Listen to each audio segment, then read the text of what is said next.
Good afternoon, ladies and gentlemen. First of all, I would like to say the warmest welcome to all the participants joining online or joining us here in Nusa Dua, Bali. For your information, this event is also broadcasted live on IESR YouTube platform. And finally, I would like to greet all distinguished panelists and speakers, whether you are joining online or on site in here with us in Nusa Dua, Bali. We are very honored to have you all in this special events. My name is Siha Alifa, and I will be the master of ceremony of today's event, hosted by the G20 Environment, Climate Justice, and Energy Transition Working Group, the role of G20 power utilities in climate mitigation efforts.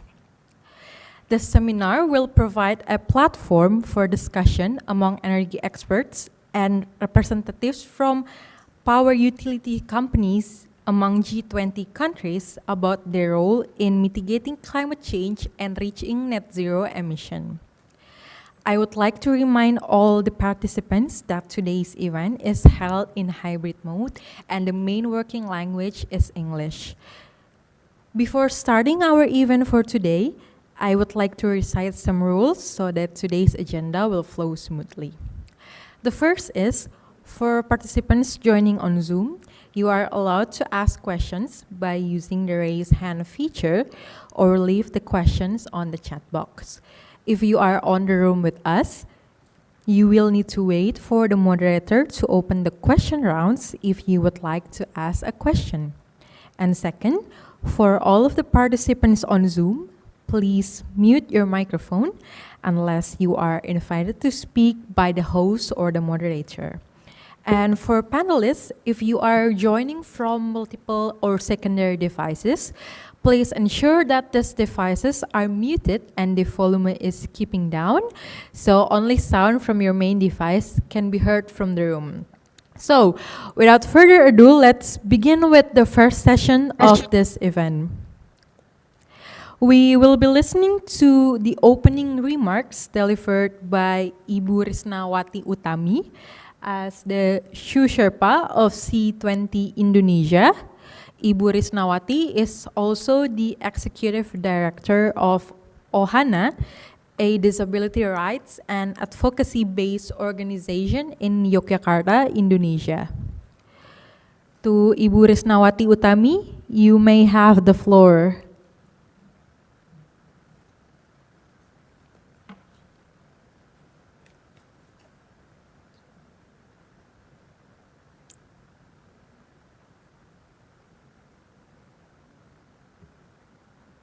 Hello, Ibu Risnawati, maybe? We cannot hear your voice from here. Yes. Can you hear me now? Yes, we can hear you now clearly. Thank you. Thank you so much. So it was unmute, so I think now I would like to start the opening remark. First of all, good evening, colleague in Indonesia, and also good evening for the Excellency Distinguished Delegation and also participants that attend of this special event in Bali, Indonesia. Greetings from Geneva, Switzerland. On behalf of G20 Indonesia, I would like to send a warm welcome to all government stakeholders, civil society organization, and other delegation to participate in this special event of the Civic 20 Environment, Climate Justice, and Energy Transition Working Group session, especially discuss on the role of the G20 power utilities in climate mitigation efforts. I would like to emphasize that the G20 is a multilateral strategic forum that connects with developed and developing countries in the world, with members including 19 countries. The G20 plays important roles in global economic development because of the G20 members represent about 60% of the global population and also 80% of the GDP and plus 75% of global trade. However, the global economic development that involved the G20 member of state and impacting so much in the environment, health, and climate change due to the unsafe energy production business. It is time that the G20 countries and stakeholder and the energy business production have to involve civil society organizations to balance the environmental justice into a collective action to mitigate climate change in response to all kind of natural disaster that currently happen in the world. My critical questions to all of you is, who will be the most affected in their if there is any natural disaster because of the climate change? They are persons with disability, elder people, women and children, and also indigenous people and other marginalized groups that will affect the most worst situation of the climate change. For example, in the Pacific right now, in situation of extreme weather event, there is a growing evidence that persons with disability are not normally considered for preparedness and response activities due to the various barriers they encounter, and in which include accessibility to information, services, and infrastructure, lack of assistive devices and technology, support service, social protection, discriminatory procedure, and community-based inclusive development, which limits their effective participation in humanitarian work or even in accessing relief program. This is not a good sign at all. The global affirmative action should be taken through to ensure and strengthen commitments and policy of the G20 member of states to generate commitment to action and to implement the human rights principle and deliver the 2030 agenda of leaving no one behind, especially in implementing Paris Agreement in all countries globally, including the G20 member of states. In the recent years, there has been a significant momentum on the issue of inclusion of marginalized groups, including persons with disability in the development. But it is important that global momentum, especially the G20 forum, translates to change on the ground, and the current crisis, especially the climate change and also the COVID-19 pandemic, that will help us to maintain where we are living, which is our blue planet. I would like to reiterate the importance issues of environmental and climate justice, as well as the impact of our future environment and generation to live in Earth.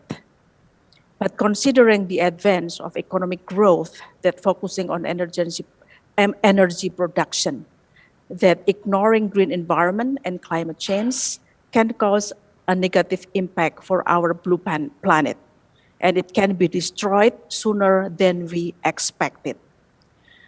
I tremendously need to recall that by protecting our environment, we protect our health today, tomorrow, and in the future. In 2020, especially for Indonesia, Presidency has been voicing recover together, recover stronger. At this point, Indonesia has a critical roles to promote and to engage all civil society organizations, including organization of people with disability, women disability organization, and other indigenous group organization to influence commitment and policy of the G20 member of states to adopt the human rights principles. In response to the Presidency of Indonesia, I would like to reiterate the important basis of international cooperation which is established in international law and based on the United Nations Charter. And the role of the international cooperation was reiterated by the Agenda 2030. And it recognizes government responsibilities for the development of their own countries, also highlight the collective responsibility of government to work together internationally. Therefore, for the Indonesia presidency and beyond G20 presidency, with other member of states should take into consideration. The first is to urge implementation of plans and strategies to reduce climate risk. And secondly, I have to remind that the G20 missed the opportunity to shift away from fossil fuels through recovery investment, and it should be a collective ways and problem solving to solve these situations. These two considerations really have to be taken into action of all of the G20 state of members to promote mitigation that more sustainable in the future, and we still can live longer in the air in our blue planet. Last but not least, I would like to close hope the event or this working group discussion will go fruitfully and also can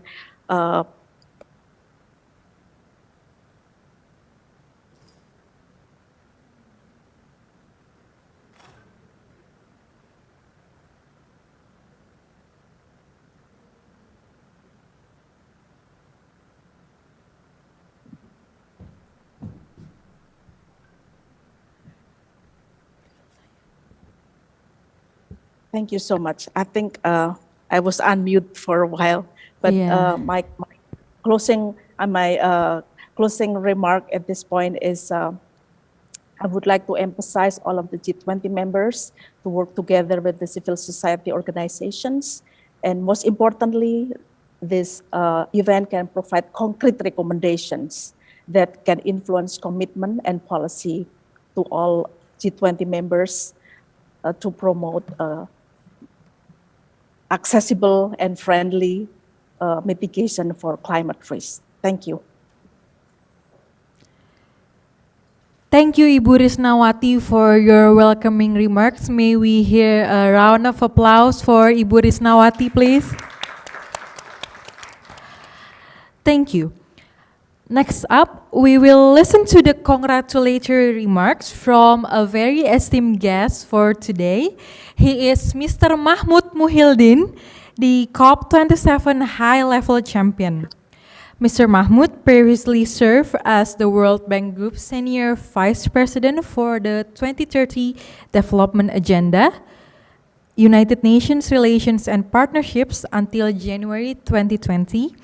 And before joining the World Bank, Mr. Muhildin held numerous senior positions in the government of Egypt, including Minister of Investment from 2004 to 2010.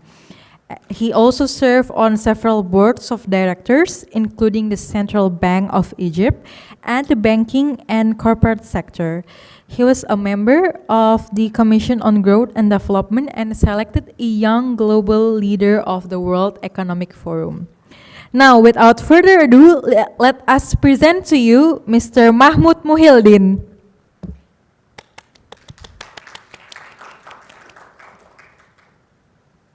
Right. Good morning, good afternoon, and good evening, wherever you are in this connection, and definitely very good evening to you in Indonesia.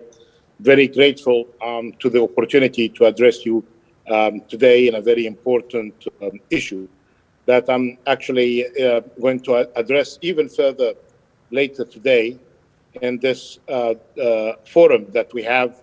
I'm connected today from Gabon in Africa, where we are all attending the Climate Week for Africa. And as you may expect, the issues related to energy transition, and climate justice, as reflected adequately by the first speaker, is going to be addressed even further with emphasis on solution that we can really provide on the road to COP27 that's going to be hosted in Egypt in November this year, few days before the G20 summit in Indonesia.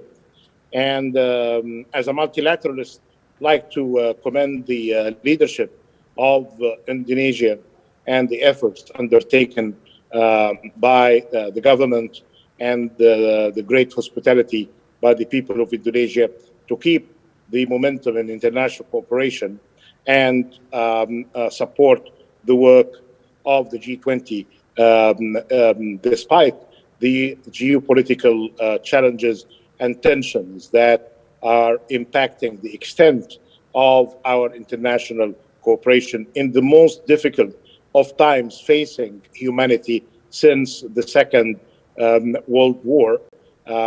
Variety of shocks and crises from COVID-19 to the geopolitical tensions, to the war in Europe and the Ukraine, and the stagflationary fears, increased oil and food prices, and the challenges that we are all facing when it comes to financing the climate action and the development finance agenda. So on the specific topic of energy, I'm speaking to you today from a continent that has 3 of every 4 people who do not have access to electricity.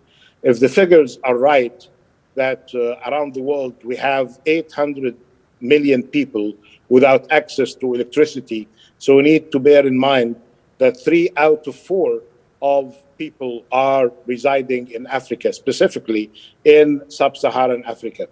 So the issues mentioned by the first speaker about adequate access and fairness need really to be put into consideration. While we are really all suffering, advanced economies there are many cases there of increased oil and energy prices at large.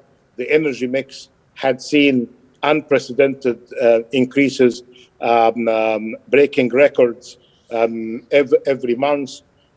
We see that the increases in oil and the fuel prices at large are being recorded in multiples of times, not in percentages of increases. This tells us something, that we don't really have adequate policies when it comes to energy, and we cannot blame it on external shocks, because even before the Ukraine crisis, the energy mix in countries in Europe had increased by roughly 90% from March to September 2021. This was before COP26 in Glasgow, and this definitely was before the war in the Ukraine.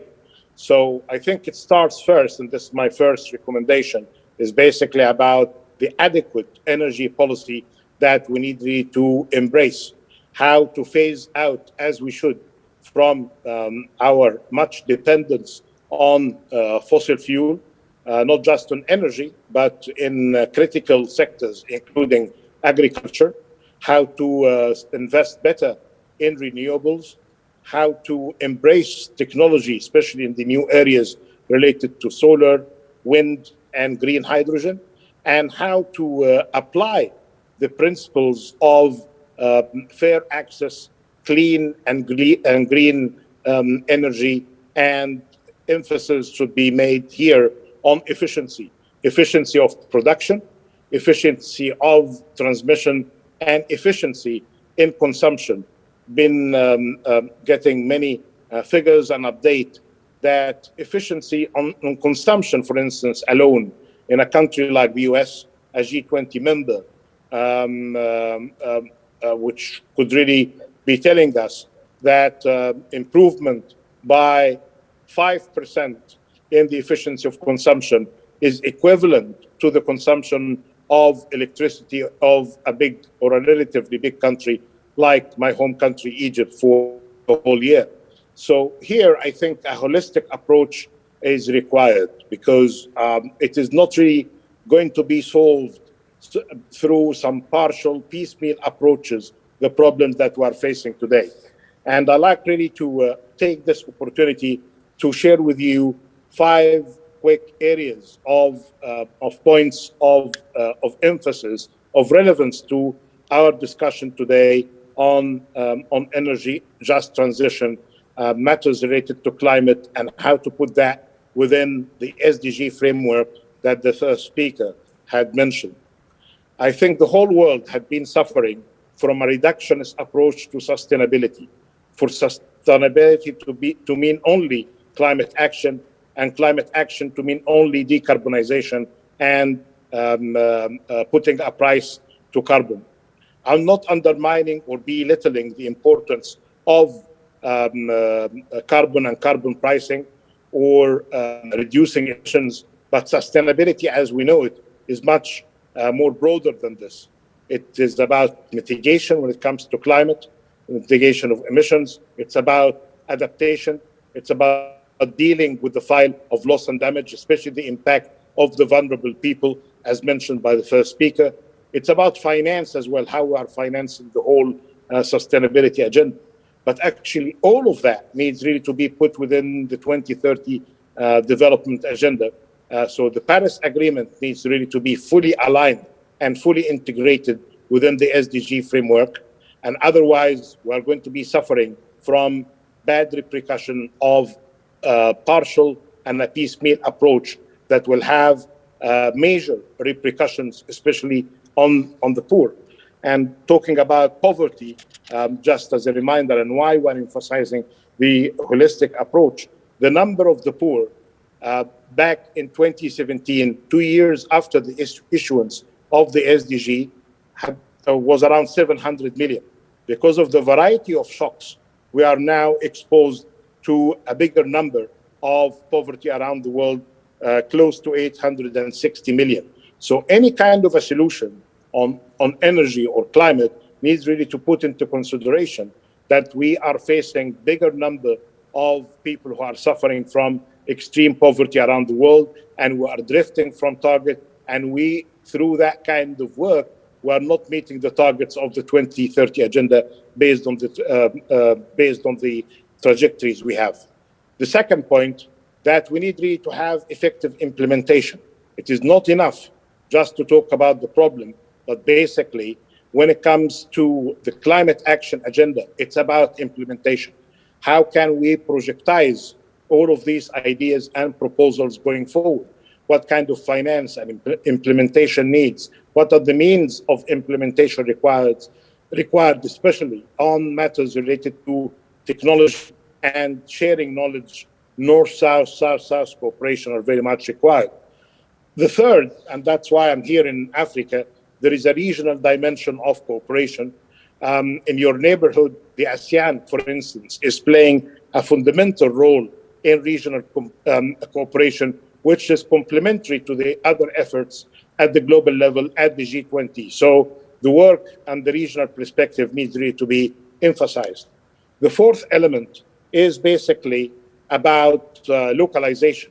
And Indonesia is providing great deal of good examples of a good mix between where the center of activities needs really to be in the forefront and where decentralization can really be of help, especially for big countries. My very final point, how we are going to be financing all of that. And I think here, the alignment between development finance and climate finance need to be taken more seriously. And there had been really a kind of isolation of the climate finance agenda from the efforts toward development finance agenda. So that needs really to be dealt with together. When it comes to climate finance, including the efforts towards energy and energy access, I'm unhappy to tell you that we're still short of the funds required. And whatever the 100 billion promised from Copenhagen is telling us, this is less than 5% of what is required for the energy agenda alone for the just transition. So we need to do more than that. And despite the increases of climate finance, 61% of the $384 billion were raised through debt, of which only 12% was low cost or concessional.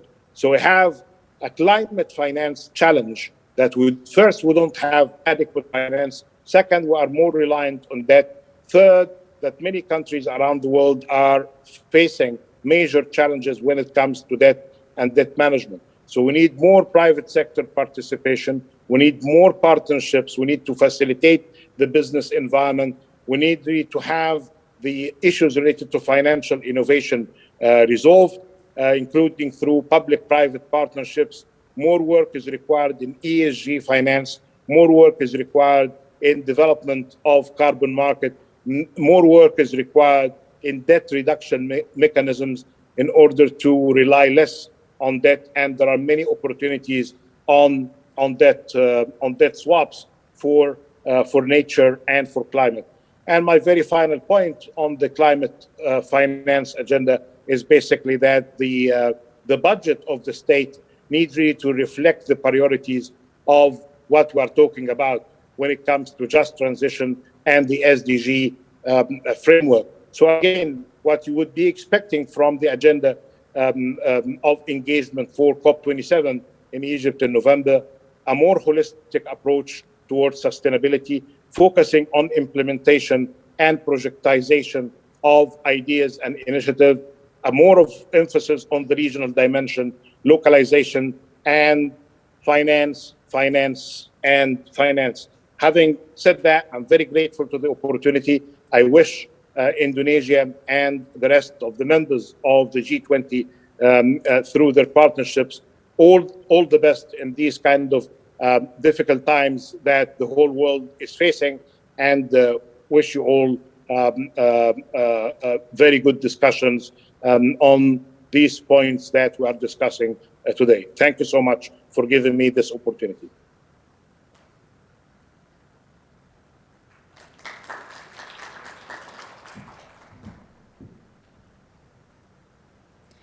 Thank you very much, Mr. Mahmud Muhildin, for the congratulatory remarks. We hope that your recommendation and expectations can be conveyed later on to the G20 leaders. Next on the item is a photo session with all the panelists and speakers, both joining here on site and also on Zoom. So for all the panelists and speakers attending here in the room, if you may step up onto the stage, please.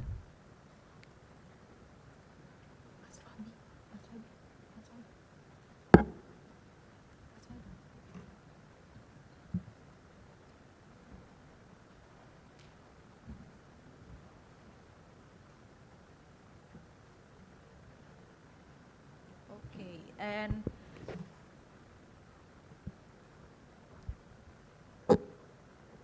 okay, so I think the panelists on Zoom are also ready. Can we take the picture now? Okay.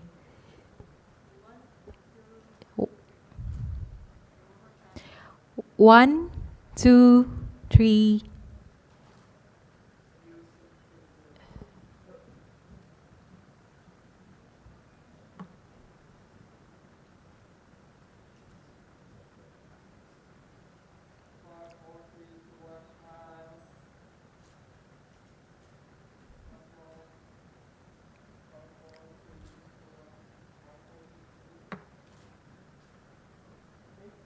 Okay, thank you. Now you may go back to your seat.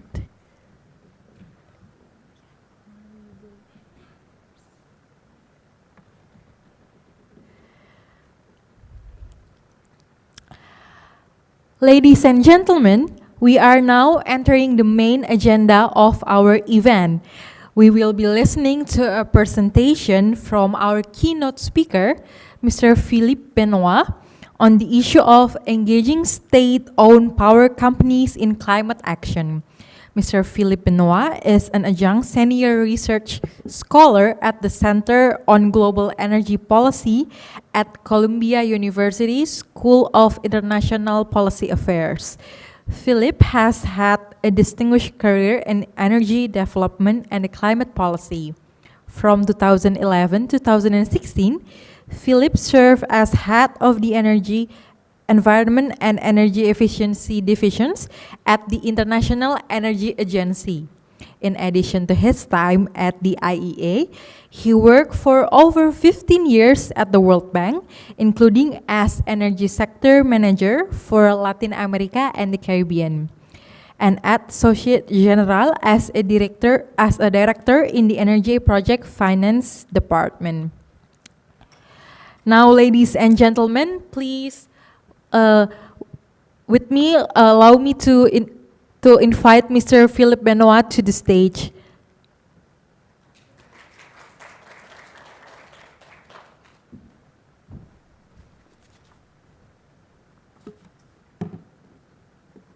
Thank you. Thank you for that very kind introduction, and it's a real pleasure to be here at this C20 G20 event in Indonesia, a very important country, not only because it's hosting the G20, but also because of its important and growing role when we think about the international energy and the international climate challenge. I guess some of the speakers before talked about solutions, and that's what I would like to focus in on, solutions. And a lot of time when we talk about the climate challenge in particular, and energy growth and development, we tend to focus very much on the what and the how. The what being how to maintain growth, to provide access, as was described before, or how to decarbonize our energy system. Or we tend to focus in on the how, renewables, carbon policies, and the like. What I would like to focus in on today is the who, the actors, and one critical set of actors that are often overlooked when we think about the climate change effort, and that is state-owned enterprises, and specifically state-owned power companies. Now, state-owned power companies are major emitters. In fact, we conducted an inventory recently at Columbia, and we identified over 6 gigatons of CO2 emissions annually from state-owned power companies. And needless to say, a lot of that came from G20 countries. And here you have a diagram, a picture of that report, which was issued last February, as I mentioned, by Columbia, together with my co-author, Alex Clark, and you'll find some interesting details in there about the important role, the heavy role that state-owned power companies play in emissions. But importantly, state-owned power companies are also major providers of low-carbon alternatives. Many of the world's large hydropower plants are owned by state-owned power companies, whether in China, whether in India, whether in Brazil, and across the river in Paraguay. State-owned power companies are often called upon by governments to own, operate major hydropower. Also seeing increasingly state-owned power companies involved even in non-traditional renewables such as solar. And of course, nuclear is often viewed by many countries as a strategic asset that needs to remain within the control of the state.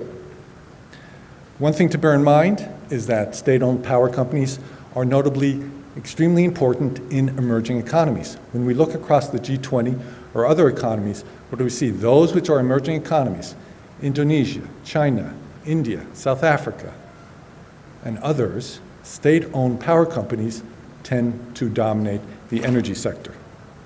But having said that, what is striking and a little disconcerting and really problematic when it comes to our efforts to decarbonize is that they are often, too often, overlooked in the international climate policy discourse. Now, coming back to this point, why is it that state-owned power companies are so important when it comes to driving emissions? One is because state-owned power companies own about 40% of fossil fuel generation assets. But what's interesting, consistent with the comment I made before, state-owned power companies actually own a larger share of utility-scale renewables, about 60%. So whether we're thinking about emissions or we're thinking about alternatives to emissions, state-owned power companies are major players. Equally important, they're not just simply power producers. They're often power purchasers, the utility off-takers of IPPs, the companies that often tend to manage the procurement of electricity when it's provided by IPPs whether competitive systems or others. So as a result, state-owned power companies play a role not simply as generating the electricity, but also in determining how that electricity and from whom that electricity is purchased. A lot of this comes from the fact that state-owned power companies tend to be the owners and the operators of grids. That's true in this country, that's true in China, that's true across a variety of countries, including in advanced economies such as France. And that has implications in terms of operating dispatch preferences, for example, between renewables and fossil fuel generation. You can have as much renewables or fossil fuels in the system as you like, but that doesn't tell you how much is actually produced and where it's taken from. State-owned power companies, independent system operators, which are often state-owned agencies, play a bigger role in determining that. Similarly, when we think about all these new renewable projects, wind, solar, a lot of times they're located in remote locations, and you need to have a transmission line to access those remote locations to make those projects viable. Again, a lot of times it's a state-owned power company, transmission company, that will be involved in actually building that access. And finally, state-owned power companies are often the partners of governments, ministries of energy, as they think about how to expand the system, where and how to expand the system. And that also, in turn, will have a major impact on efforts to decarbonize the electricity system going forward. So in conclusion, I just want to point out that when we think about state-owned power companies in particular, they often have a bigger, wider influence on electricity systems than their private sector counterparts do. And one last point, since there have been discussion already mentioned about the issue of adaptation. Because they are operators of the network, state-owned power companies are also major players in terms of resilience. When there is a major storm that comes through, when there is a hurricane, when it comes to reestablishing electricity service following those type of extreme weather events, which we know will increase with climate change, it's state-owned power companies that are often central to that effort.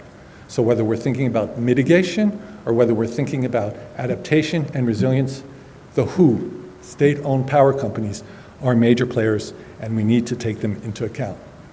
Now, the fact of the matter is, a lot of time when we think about state-owned power companies, and I say this having worked at the World Bank for many, many years, the first immediate reaction is they are controversial, inefficient economic actors, and what we need to do is we need to reform them.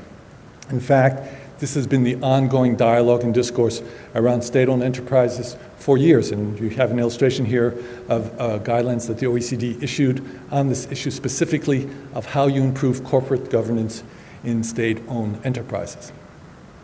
But whether or not that is true, and irrespective of the extent to which that is true, the reality is that state-owned power companies are here to stay. They are a reality today. They will be here 5, 10, 15 years from now. And that is why when we think about decarbonizing the electricity sector, we need to think about state-owned power companies. And in fact, when you look at it both a national or global level, what we see is precisely in those economies where state-owned power companies tend to dominate, whether it's China or in India or across Southeast Asia and elsewhere, those are precisely the economies where electricity systems are expected to grow. It's not in the United States, it's not in the European Union, it's in those emerging economies where state-owned power companies dominate. And the point there is to say, however important they may have been 10 years ago, however important they are today, the reality is looking forward over the next 5, 10, 15, 20 years, state-owned power companies of the G20's emerging economies and elsewhere will play an increasingly important role in any efforts at a national or at a global level to reduce emissions. Now, when we talk about state-owned enterprises and others, I'd like to sort of collapse this down into 3 different types of issues. Normally, the question is, how do we influence them? And in that regard, it's important to bear in mind that state-owned power companies are different from their private sector counterparts. The previous discussant mentioned the issue of carbon pricing and the like. There's a lot of discussion around market-based instruments to incentivize decarbonization. But when you think about it, if you're talking about carbon taxes, here you're talking about a government taxing its subsidiary. I mean, to a certain extent, the CEO and the government talk all the time. Is that really the most efficient way for the government to talk to one of its subsidiaries? It makes sense when we're talking about trying to incentivize a variety of private sector companies that have no governance, formal legal relationship to the government. But when you're talking about a state-owned enterprise, whether you're talking about, and we have a speaker from Mexico, CFE, or have a speaker from PLN, who are in constant, continual communication with the government, is a carbon tax really the most efficient way and effective way to incentivize them? Similarly, that's true for emissions trading systems. And these points are not simply a reflection of the fact that you have this special relationship between the government and these very large energy producers, but also because these very large energy producers do not simply respond to a profit maximization, profit optimization, equity value financial type of incentive framework. It's not simply a question of, oh, let me change the pricing and it's going to change your profitability and so you're going to react. That's the type of vision people have in mind when they focus in on carbon taxes and to a lesser extent, but still, emission trading systems. They're not really thinking about, oh, I've got a government-owned company that has to fulfill a variety of important government mandates, one of which is ensuring low-cost electricity, but also employment issues, access issues that was mentioned before.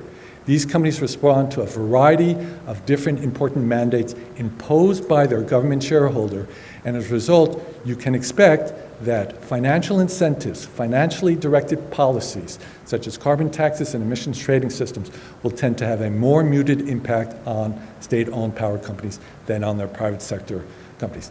Think about how much time we spend on these two types of instruments, and you'll probably get a sense that maybe what's going on is too much of the discussion is taking place by people or in context where they have a private sector company in mind. Now, the third thing is regulatory pricing. This is something that will, in fact, have an important impact on state-owned power companies, just like they do the private sector. In fact, I understand that this is an issue in Indonesia regarding the regulation of prices for renewables. State-owned power companies may not be built to generate profits, but they do care about profitability. So the big point I want to make is that when we're thinking about policies, actions to incentivize, to encourage governments to decarbonize, it's important that we move away from this, and I'll say this, somebody who spent a lot of time in Washington, from a Washington consensus-centric view of the world. We need to move to a view of the world that talks about these dominant energy companies in the world in which they're going to be operating today, 10 years from now, 15 years from now, because as I said earlier, they are going to play an increasing role and weight in determining our emissions. So market-based instruments can help, yes, but it's also relevant to talk about SPC-targeted interventions. In that regard, I'd like to separate this into two types, indirect. Governments can influence what their state-owned power companies do by making resources available to them, by supporting them, what we could call pull strategies, and I'll come back to that. Another indirect way of targeting behavior change by SPCs is something that will probably come up in today's discussion, advocacy, external pressure. Clearly that can influence what happens with state-owned power companies. But I'd say, in some ways, what we're forgetting is a very important and in some ways the easiest avenue for a government, and if we assume a government that's committed to climate policy, to influence them. And that is by exercising their rights as shareholders. So, for example, formal directives through the board, informal discussions with senior management. One of the most powerful ways that government can influence a state-owned enterprise is by hiring and firing, appointing and dismissing CEOs who don't do what they want them to do. Changes to budgetary support, that's often very important, how the government finances these companies. Regulatory pricing incentives, as I mentioned earlier, do have an incentive. And then there are a variety of internal operational changes that governments can mandate. That includes requiring shadow pricing by these companies, which is a good way for a state-owned power company to internalize how carbon really should be affecting their decisions. But rather than spending too much time on this issue of influencing, I'd like to talk about the issue of resourcing. How do you actually help state-owned power companies to advance the issue. One is clear and consistent government decision and guidelines. Clear and consistent signals from the government for decarbonization will have a positive impact on SPC action. That includes shareholder directions, but also even establishing a legal regulatory framework that can apply to the economy as a general proposition. That can help establish sound guardrails. Financing is a big issue for state-owned power companies. Where do they get the money? A lot of it will come from the public sector, but state-owned power companies have the ability and will need to access private capital to finance the amount of decarbonization that's required. Complementary associated infrastructure, that transmission line I was talking about. State-owned power company wants to build a remote windmill, build a transmission line to that windmill, and all of a sudden it starts becoming more of a reality. Administrative support. A lot of the time, transmission lines require permitting and the like. The public sector state-owned power company has the advantage that when they're dealing with the government, they're all part of the same public sector responding to the same owner. That provides opportunities for synergy. And a point that is often overlooked is capacity building. It's not easy to transition to a low-carbon economy and low-carbon business model for state-owned power companies, as similarly for others. So giving them capacity to do that is helpful. But we're always talking in some ways external. I want to talk also about internally. The fact of the matter is state-owned power companies control a lot of assets, and they have an ability to activate themselves. If they are motivated, they can be a very powerful tool to advance the decarbonization effort. So that means senior management leadership. We're going to hear from some of these state-owned power companies today. Leadership on decarbonization is critical. A clear corporate vision that matches commercial objectives, competitive objectives with climate-oriented objectives. Getting them the financial resources, or more importantly, state-owned power companies developing themselves to be able to access the financial resources they need. Not simply asking for the government, but also looking to the private capital markets. Technical resources and capacity building. In some ways, this matches the resources. But again, the point here is that there are a lot that state-owned power companies can do themselves. This is critical about political and corporate alignment. Misalignment will undermine any efforts for any forward-leaning state-owned power company to advance decarbonization. They have a sectoral dominance. They have an influence as a utility purchaser that goes beyond their role as a producer, and that means basically that they motivated and resourced. SPC is often potentially the most powerful vehicle to advance the low-carbon transition. Having said that, not all SPCs are the same. Depends on their independence from the government, their profit motivation versus other motivations, their capacity to act, technical, financial, and their exposure to competitors in the field. I'm just making this point very quickly to say you shouldn't apply, one size doesn't fit all, even though there are common aspects. So in conclusion, what I would like to leave you all with are the following thoughts. The first is that SPCs will be key drivers of global emissions, especially given their weight in emerging economies. But they have yet to date received the type of attention from the international climate community that they need and that we need in order to decarbonize our world. They differ from their private sector counterparts, and that'll have an impact on the policy choices. And as I had mentioned, their influence extends beyond generation because they're also off-takers, utility providers, and the like.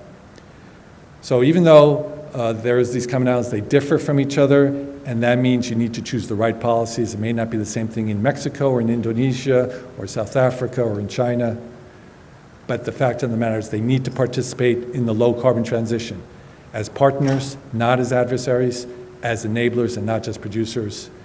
And empowering SPC low-carbon action is a key, and in some ways, the biggest overlooked key to achieving both national and global climate goals. Thank you.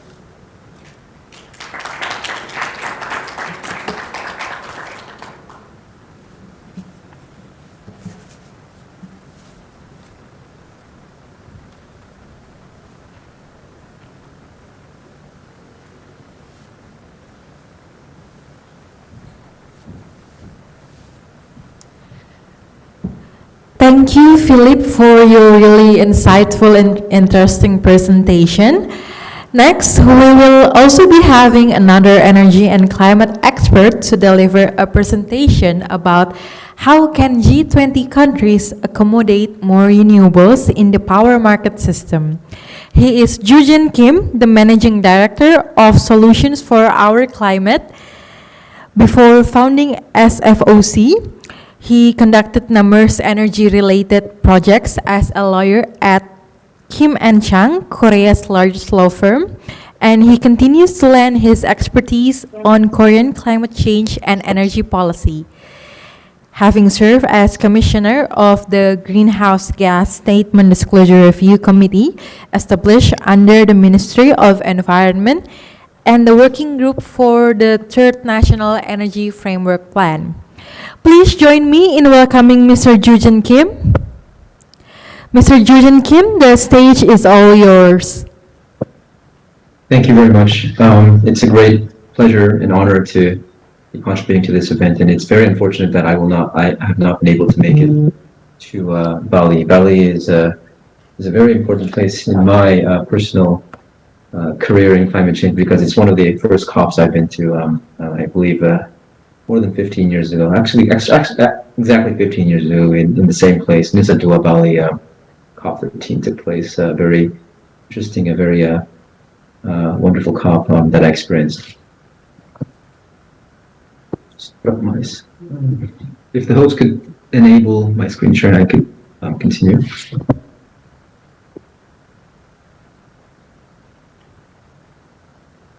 Or if the host could just, share my screen, that would also share the slides that I've sent over.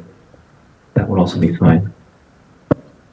In the meantime, I will just go through a brief introduction of who I am and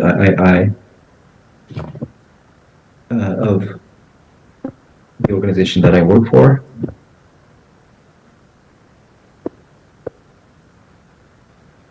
Solutions for Our Climate, the organization that I'm currently heading, is an independent research and advocacy group founded about 6 years ago, working basically to reduce greenhouse gas emissions, combining comms, diplomacy, research, and grassroots organizing as a tool.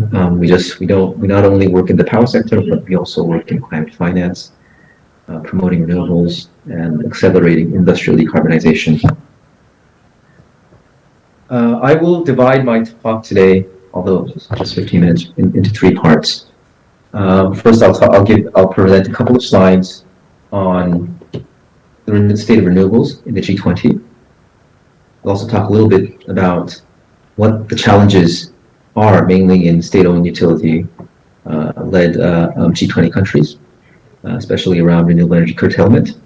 And lastly, I will go through what kind of changes in the power sector will be needed for G20 countries to come, the renewable penetration in G20 countries to be consistent with the 1.5 degree target. As can be seen in this first slide, G20 nations should reach 75% renewable energy generation by 2040 to meet the 1.5 target. We are currently, the average for G20 is at 29.5% in 2021. The figures here are not just about solar and wind, but they also include hydro, geothermal, and biomass as well. Unfortunately, many of the countries, South Korea, which is the country I am from, doesn't score very well here. South Africa, unfortunately, Indonesia also isn't in the best situation here. This next slide is about renewable energy, variable renewable energy, mainly solar and wind penetration in many other countries. Same trends can be found. The country I am from, Korea, is not on the best side. Mexico, India, Japan, China, all are not on the most best situation. Whereas while Australia is around 10%, South Australia is really prevailing. And I think this also has a very important message. The fact that although Australia is not in the best situation, the South Australian grid is well performing, is that market design, how to design compensation scheme, grid access in accepting renewable energy, variable renewable energy, can determine a lot how much renewable can be introduced into a certain power system.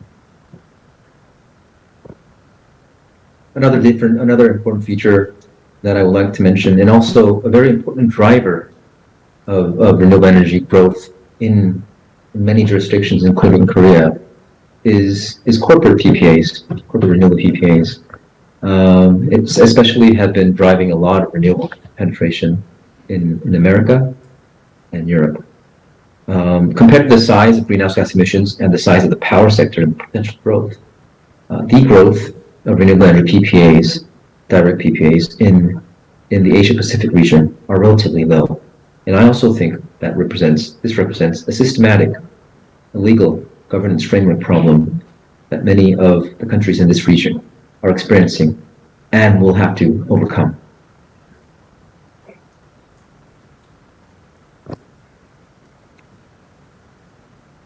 As a second part of my talk today, I'd like to briefly talk about what the challenges are when introducing a lot of renewable energy. Curtailments is one of the problems, I think, that many will be familiar of. An electric grid is like a reservoir. It's like a reservoir of water, which has to have a level of water, the same level of water at all times. If the water goes up, if too much electricity is inside the grid, frequencies will change. Our lights will get brighter. Industrial facilities will rotate faster than needed. The other way around will happen if too little electricity is inside the grid. So balancing the grid is very important, and variable renewables, solar and wind, are causing a challenge in that process, as can be seen, and which many other will know, and which is a reason why many other countries have been hesitant in increasing their renewable energy ambition. As can be seen in the graph here, curtailments do happen because of the surge of solar power during the daytime in Southeast US grid here. Quite a lot of curtailments happen, which can be seen in the lined out gray section in this graph here. In Kyushu, Japan, similar things also happen. Kyushu is a relatively smaller grid inside the Japanese system, which means that the load of the grid is smaller than other countries. And this is, I think, same thing in Korea. I mean, these smaller grids are the areas where mainly the challenges of renewables first appear. In Kyushu, up to 47% of the energy supply is produced by variable renewable energy, quite a lot, in 2019. In average, about 3% of the electricity has been curtailed, with highest figures in 13.7% in April 2019. I guess April 2019 here comes in because that's when wind is the best, and probably the solar radiation is the best compared to the rainy season in the summer, resulting in quite a lot of economical damages. We've been seeing similar symptoms in Vietnam. In Vietnam, the wind capacity has grown from 1 gigawatt to 4 gigawatts in a very short period, and approximately 4% of renewable energy projected in the country has been curtailed, as high as 70% sometimes in some projects. A 1,450 megawatt project here that I've referred to has experienced 40% curtailment, which is going to be quite substantial for a project developer who is seeking 5 to 15%, I would say, margins to the electricity price purchase. And one of the reasons that we've been hearing from this curtailment is the absence of a pricing mechanism to accept flexible resources. South Korea, the region that I am most familiar with, is also experiencing similar symptoms in this relatively smaller grids. South Korea has a mainland grid and an island grid. That's Jeju Island grid, we call it, which is about 2% of the size of the mainland national grid. Interestingly, in that grid, they're quite equivalent volumes of wind and solar and gas and oil. And gas and oil plants are mainly government-owned, whereas wind and solar are relatively more private sector-owned. there's a quite big ratio of gas and oil plants that designated as must-run plants. And because of this big volume of must-run plants, there has been a lot of systematic, wind and solar curtailments lately in the region, which has been causing discontent from the project developers in the region. Important thing is that it looks like there are technical solutions to reduce renewable curtailments. Batteries, synchronous generators, virtual power plants, all will contribute to increasing the flexibility of the grid, which will bring in a lot more solar and wind. We actually are in the process of finalizing a study on the feasibility of how much on the feasibility of introducing these technical solutions in the Jeju grid. And the answers were quite simple. The power market, Korea power market based answers from we are getting from the study is that there is no problem introducing a lot of renewables using flexible resources like batteries and synchronous condensers and virtual power plants. We are also realizing that these technical feasible scenarios, even under the boundaries of a somewhat outdated power market model, are pretty cost efficient, even assuming globally accepted fuel and carbon credit costs. We also have been finding out that if under these scenarios, solar and wind supported by flexible resources can replace fossil fuel-based must-run generators. So on the right side table, you can find how low the dispatch rate, the capacity factor of wind and solar plants would be under a scenario where certain fossil fuel plants were designated must-run plants, whereas how they can go up when you replace that by introducing flexible resources in the system. As I said, our study also reveals that this introduction is not also that costly. Then what's the problem? Then what is the problem that many of the countries in the region are experiencing?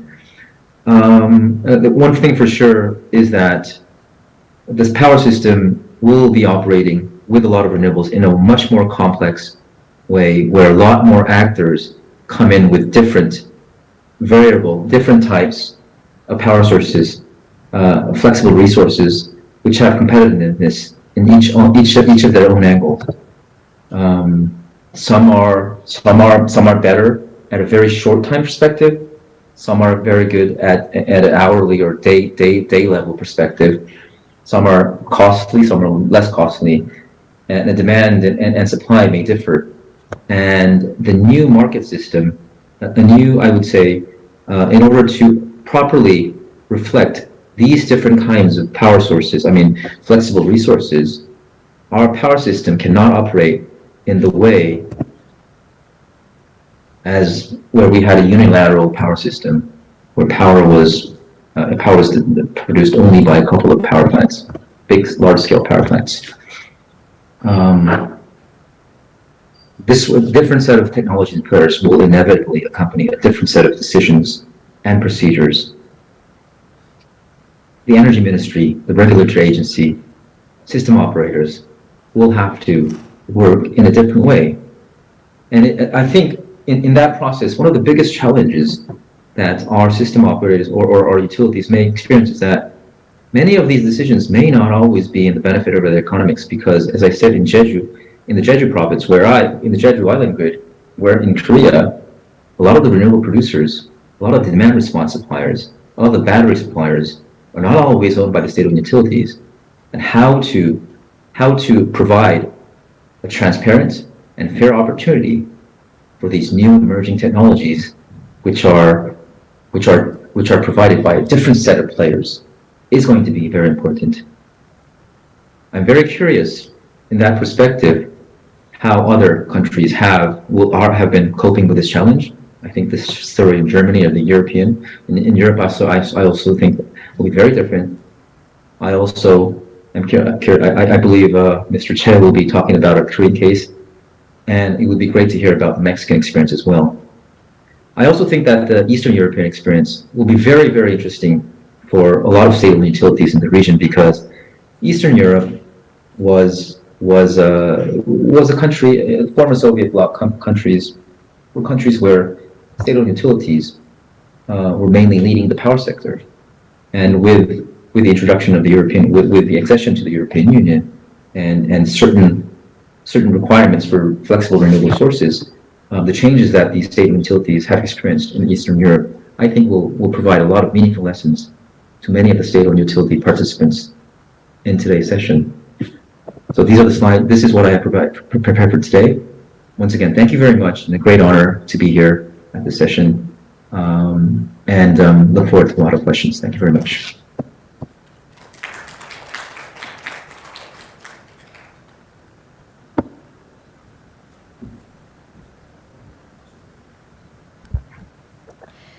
Thank you very much, Mr. Jujin Kim, for your presentation.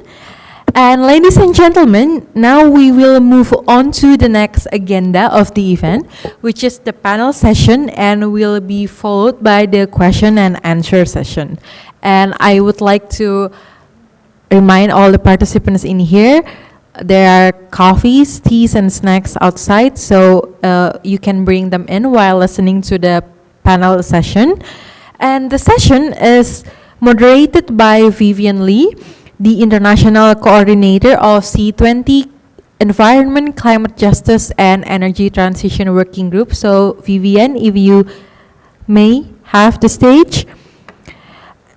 And this panel will mainly discuss about the current strategies and efforts of power utilities companies in G20 on climate mitigation action.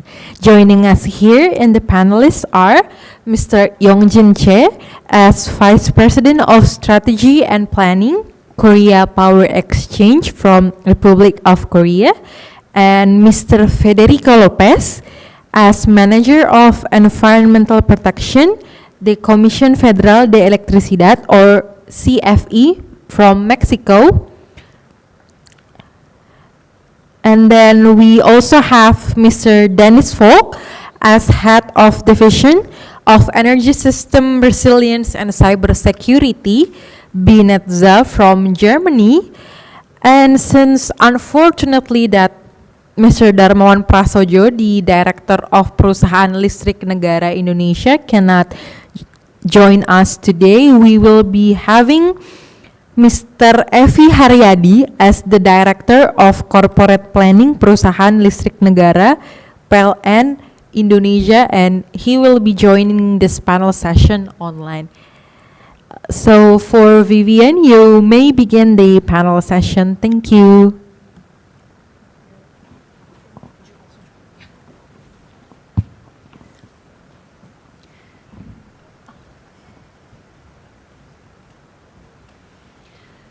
Thank you everyone for joining us today. I'm Vivian. I am the International Coordinator for the C20 Working Group on Environment, Climate, and Energy. Today we have wonderful panelists here today with us, and thank you for flying all the way to Bali for this event. And we have our wonderful panelists joining online as well from KPX and also from PLN. Before we get started, we will give each panelist some time shortly to give us an introduction about your organizations that you represent and what sort of steps you are taking towards climate mitigation efforts. First, we will start with CFE. Federico, please go ahead. Thank you, Vivian. I'll try to go very, very fast. I had a presentation, but I think it's quite long. So I will go very fast. May I have do we have the pointer? Well, we can go without. Okay, so next, please. Okay, CFE used to be, before 2013, a consolidated company in Mexico. In 2013, we made a reform, and now we are a conglomerate. There's one corporate section, and we are 11 sections, out of which 6 are for generation, national transmission, national distribution, and what we call auxiliaries, which are the finance and legal aspects. Next, please. Okay, that is the point that might be for interest for everyone. Right. In Mexico, we have total installed capacity of close to 83,000 megawatts, out of which CFE has 34,000, which means that we have basically half of the total power installed, right? Okay. And production-wise, we produce into 2021 close to 80,000 gigawatts, okay? So, being a part of the Mexican government, we are forced by law to conduct ourselves according to what is called the National Business Plan. Every 6 years, when we change president, we have to manage a 6-year business plan. Now we are into the 2018 to 2024, and out of which is very, very important, is that we pretend, CFE pretends to take 54% of the share of production. Transmission and distribution by law are a state monopoly, and CFE provides the service to the whole nation, which comprises 3 systems. One interconnected, which is the continental part, and maybe I put the map so you can see. This is Mexico. So the continental part of the country is one system, and then the Baja Peninsula has 2 isolated systems. The whole system, as I said, is roughly 83,000 megawatts. Okay. And now, concerning climate change, we, as anybody else, in order to agree or to comply with the Paris Agreement, we have published our NDC, out of which I can just pinpoint 2 big aspects. One, in mitigation, is a reduction of 51% of black carbon, and that's very important because about 70% of our total production is fossil fuels. And the other part is to reduce greenhouse emissions by 2022, by the year 2030. And one point that our NDC is different than most of them is that we also include a chapter in adaptive capacity. And this plan goes to affect 160 municipalities. Okay, this is the key issue for us. I mean, according to our law, we have one law dealing with environment and climate change, and we also have a law on energy. So, being a state-owned company, we have to comply at the same time with the 2 companies, with the 2 laws. And that's a big problem. Because as in any place, we should take into account the national policies, especially in environment.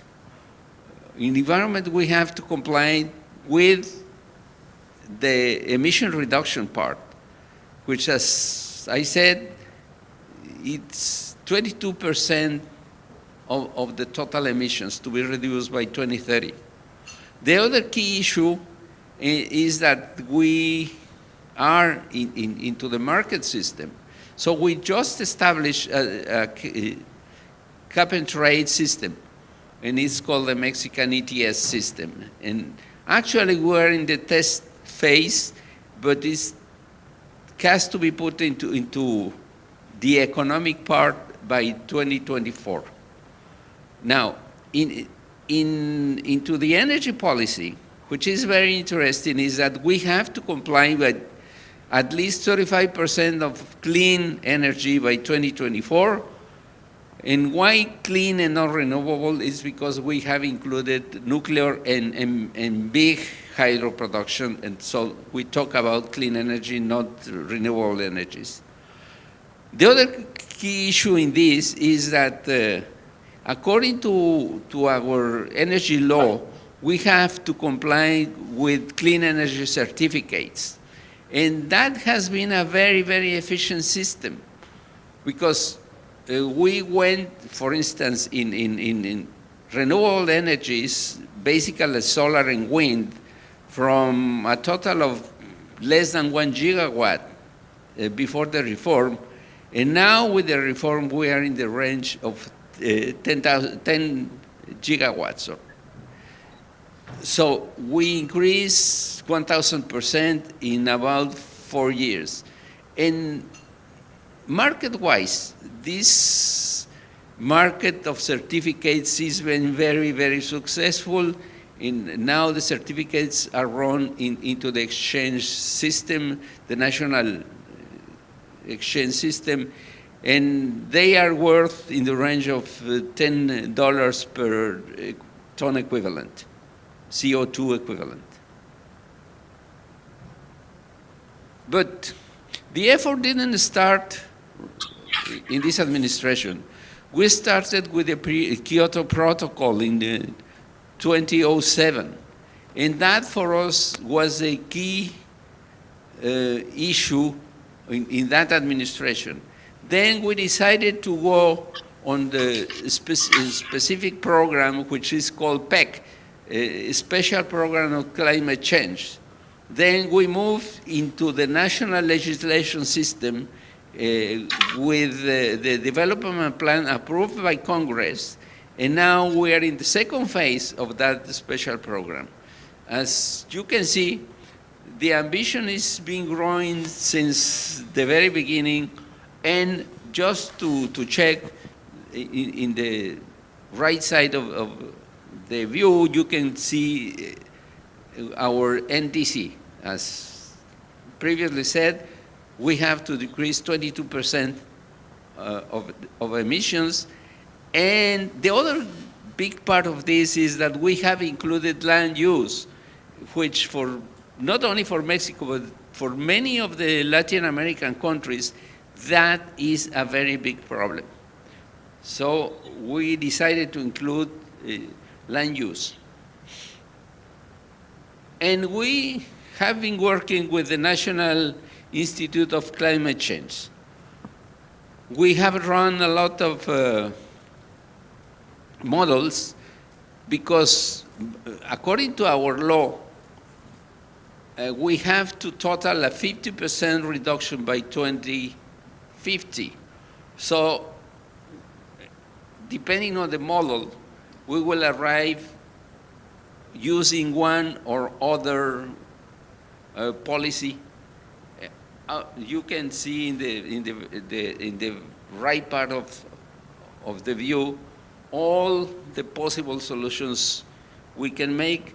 We ended up saying that we need a full combination of possibilities in order to achieve the 1.5 degrees target. And the last thing we've done is the Presidency published the actual commitment of the federal government, which includes Pemex, which is the oil company, and CFE. In CFE side, we have to modernize the hydropower plants. We are constructing a 1,000 megawatt solar photovoltaic plant, and obviously we keep with the 35%, no more than 35% of, at least 35% of clean energies by 2024. That's just to see the combination of the laws, and I believe that's it. Thank you. Sorry for being very, very fast, but time is short. Thank you very much, Federico. Gave a very good overview of what's happening in Mexico and CFE. Next, we have in person at the event, Dennis from Binetza from the German Federal Network Agency. Dennis, please give your introduction. Sure, with pleasure. Thank you very much for having us today. So before I start digging a little bit into the details, maybe the key message I'd like to send at the start so that it doesn't get lost. One of the key factors which we have learned, which are important for power sector decarbonization, is the political will. There is always, for decarbonization, it's a process, there's always going to be barriers, of course, but if you have the political will, these barriers can be overcome. Of course, political decision makers can't do it alone. We have heard a lot about utilities already. They have a big and a very important role to play. So have the regulators in this space, as they are also very knowledgeable to push the agenda and the processes needed. So in Germany, to go more into the details, now we have roughly 20-25 years of experience for power sector decarbonization. What have we learned at the beginning when we started? We have learned, for example, that it's very important in an environment where you have vertically integrated utilities, which we had by that time, to open up the electricity access for new resources. So we worked a lot on getting the frameworks right, the technical details right, so that new resources could actually connect to the grid, but at the same time also requiring those new generators, when they come online, to perform by specific rules and standards. So opening up the grid, but also setting the standards, was one of the major first key important steps towards decarbonization in the system. Very important by that time already, and still being a very important factor, is the support scheme. Probably no surprise there, the German government has used the feed-in tariff system, which has been proven very effective for a very long time. So that's a very important factor as well, which also leads us then to the next question. One of the key aspects by that time, we're talking 2005, 2006 now, was when we realized, okay, we're going to have these new generators coming on. They are a little bit more expensive, or by that time they were more expensive than the baseline technologies. You have to deal with the costs. And how we dealt with the costs was to make them transparent, but charge them also to the consumers and continuously engage in a dialogue with the consumers to explain them what we are doing, why we are doing things, and this is a good way to do it. And of course, this dialogue also allowed us always to recheck and double check whether we are on track and whether the policies are actually accepted, and the additional costs as well. So from the year 2005, 2006, we had roughly 7% of renewables share on the grid. We fast forwarded to 2010, where we already achieved 17% of renewables in the power sector. And we realized this was actually a development which went quite fast, and faster than we actually expected. But we also realized, okay, we can do more, and we can do better and more targeted. So what we implemented by that time, 2010, was a clear renewable development target into the future, which also made us, as implementing agencies and also the utilities, but also the governments, because they kept on changing, accountable towards that target, and that worked quite well as well. 2 years later, 2012, when we had roughly 20% renewables share, mostly wind, a little bit of solar, some hydro, we realized that looking forward, we're going to have a grid problem. So the grid problem meant several things. First of all, we had to build out the grid to actually enable some of the resources to make sense from an economic and technical perspective. So we had to build out the grid to connect remote generators. We also used, of course, the existing grid, which was and still is quite meshed, But at specific point, we realized already we're going to have curtailments of renewables, which we didn't want to have. So we realized, looking forward with the target and the plans we had, that the grid we had in 2012 wasn't sufficient to deal with greater shares and larger shares of renewables. So we started a wide, holistic approach of grid planning, which took into account all the resources we expected to come online in the next 15 years. And we performed transmission requirement analysis, and we transferred these analysis into actions thereafter, implemented by the network owners, but also supervised by the regulators. A couple of years later, 5 years later, we're now in 2017, we had another discussion around the efficiency of the support schemes. I mentioned before we used the feed-in tariffs, which has been very effective, but the question also was, is it really efficient? So do we come close to the real costs of new technologies required? And in this context, we implemented the auction scheme. We changed from feed-in tariffs to auctions for specific technologies. And if you get this right, it still can work. In 2019, using these frameworks, we reached a share of 45% of renewables on the electricity grid. By that time, we realized, okay, with the existing power sector infrastructure, which was in the past based on coal, on gas, we more and more come to situations on the grid where we export more than we wanted, and we don't need that electricity anymore. And we also realized that the true decarbonization can only happen if we also kick out some of our most carbon-intensive producers, which is the lignite power plants and the hard coal-fired power plants. So in 2019, the government initiated a coal phase-out plan, which has been implemented from that year onwards, and which has subsequently already led to the decommissioning of several gigawatts of coal generation capacity without compromising reliability. All of this, as I mentioned before, was only possible by the political will, but also by the utilities as they are required to implement this, and the regulator, of course, to supervise. With this set of policies, regulations, and actions in mind, we went into the year 2022, which is a game changer, certainly, for us in Europe, for us in Germany, for several factors. We can call them the 4 Cs, basically. We have a crisis year in the making, and ahead of us several years of crisis. There's a combination of factors, the 4 Cs. We have the coronavirus, which has confused retrofit cycles of power plants.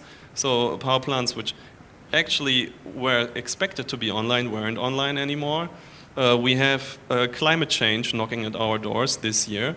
We see major droughts leading to the drying of floods, of rivers. So we can't use barges to transport coal to our power plants.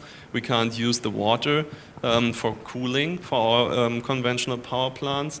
And we have corrosion as another factor.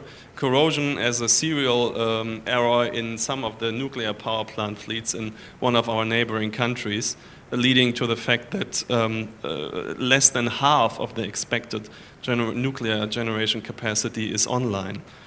All these contributing to a situation in summer where we already see prices spiking, which is not normal because usually in Europe the peak demand season is the winter season, not the summer season. And the 4th C obviously is CH4 or methane.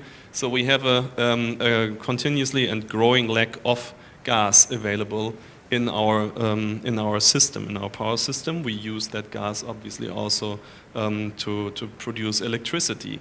So we have very high prices, and for the moment that means we have to deal with this scarcity. It's definitely going to take us a couple of years just to manage and administer the crisis. And we will definitely also have to talk about affordability into the future. And the plan we actually had to decarbonize, build out more renewables alongside natural gas probably will have to be revisited. I wouldn't be very surprised if we're going to have a response with multiple solutions or a combination of multiple solutions.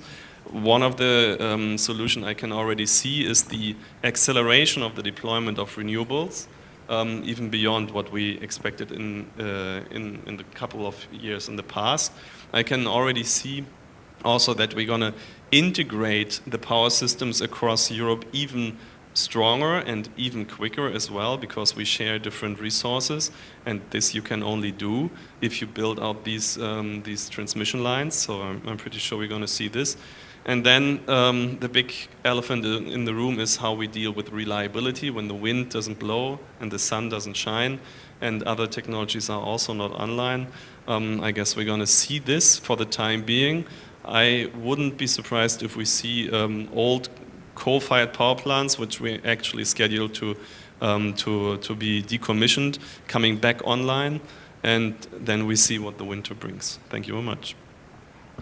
Thank you very much, Dennis, for the very comprehensive situation in Germany with the recent events as well. Next, we will go on to PLN from Indonesia. Mr. Evi Hayardi, the Director of Corporate Planning for PLN. Please go ahead. Thank you, Vivian, for the time. Can you hear my voice? Hear you? Can you hear my voice? Yes, clearly? we can hear you. Okay, thank you.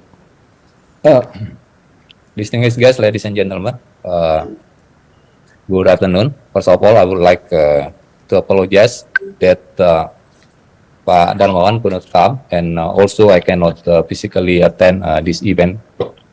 And in this event, I would like first to introduce the PLN. The PLN is the only utility company in our country. Since established 76 years ago, now PLN serves around 80 million customers with the capacity 64 gigawatt, with the revenue around 25 billion US dollar. And the power market in Indonesia is still a single buyer system that PLN is vertically integrated utility from generation, transmission, and also distribution. Since the government of Indonesia has been signed Paris Pledge in 2015, the PLN has been deployed. The vision also of the government of Indonesia of vision net zero emission to 2060 by 4 pillars. The 4 pillars is consist for two related with supply side, one with the demand side, and the fourth one related capability and technology. In the first pillar is a short-term goal is over deliver of NDC that in Paris Pledge we have to achieve 29% reduction of emission by 2060. We try to achieve this by some list of activity that has been listed in our RUPTL, is 10 years development plan, 2021 and 2030. There is some initiative related how we build the renewables, and also we try to change the diesel to some initiative, the diesel to network grid, and also the diesel to gas and the diesel to renewable. Another activity is related to biomass co-firing and energy efficiency, and also using the clean coal technology. And the second one related to long term, between the 2030 and 60 goal, we try also achieving this with another technology that using renewables, battery storage, interconnection, and another technology related to hydrogens, and also the carbon capture. And between two initiative, A and B, we also have coal plant retirement. When we try to design this coal plant retirement, is related about the oversupply condition in our system now.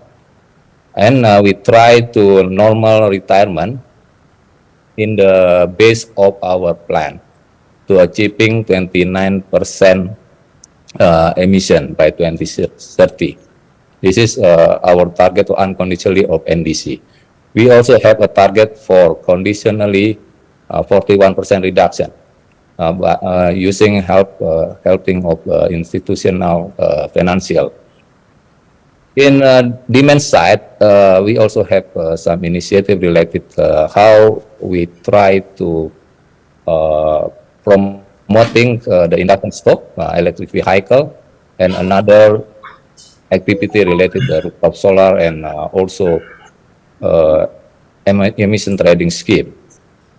With this initiative for pillar, we predict that we need around 600 billion investment cost to move from BAU to carbon neutral by 2030.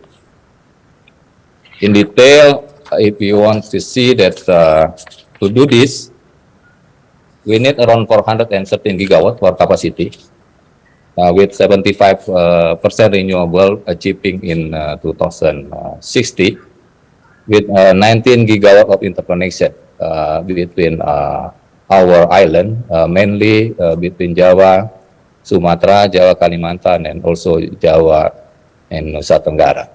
If we see here, in between 2021 and 2060, we try to achieve the target with trade-offing trilemma of energy. The trilemma energy insists of how we try to achieve sustainability in environment, and in the other hand, we also try to maintain the energy security and also energy affordability. And here we see that still there is some related thermal development, because we still have some thermal development in the pipeline now. And this will be retired by 2056. Start from that time, we're reducing the thermal, and we try to achieving this by some kind of technologies like CCS. And also in 2050, we try to introduce a nuclear power plant, and and also it takes time. Start from 2040, we also try to introduce more storage capacity till 2060. On the right hand, you can see that we also predict and try to forecasting how we try to utilize the interconnection between island in Java, Sumatra, and Jawa, Kalimantan, and also Java, Nusa Tenggara. In here, you can see that the transmission capacity need to connect it between Java and Sumatra in 2040 around 13% capacity factor, terawatt hours, or 13% capacity factor, and reach around 98% capacity factor in 2060. On other islands, they start with 2050. And mostly it's become around 90% in Kalimantan around 2050, and in Nusa Tenggara is 60%. And then we also, if we want to summarize this, there is a 5 initiative, major change that we need to achieve carbon neutral in PLN. First, we try to implementing and developing large-scale RE, start with solar, geothermal, hydro, and biomass. And also in the future, we're using BESS interconnection and also green industrial cluster in remote area. In the other hand, also we have distributed renewable generation, carbon capture storage, early retirement through ETM, and also how we try to deploy biomass and hydrogen in the future. Then this needs some impact in our journey.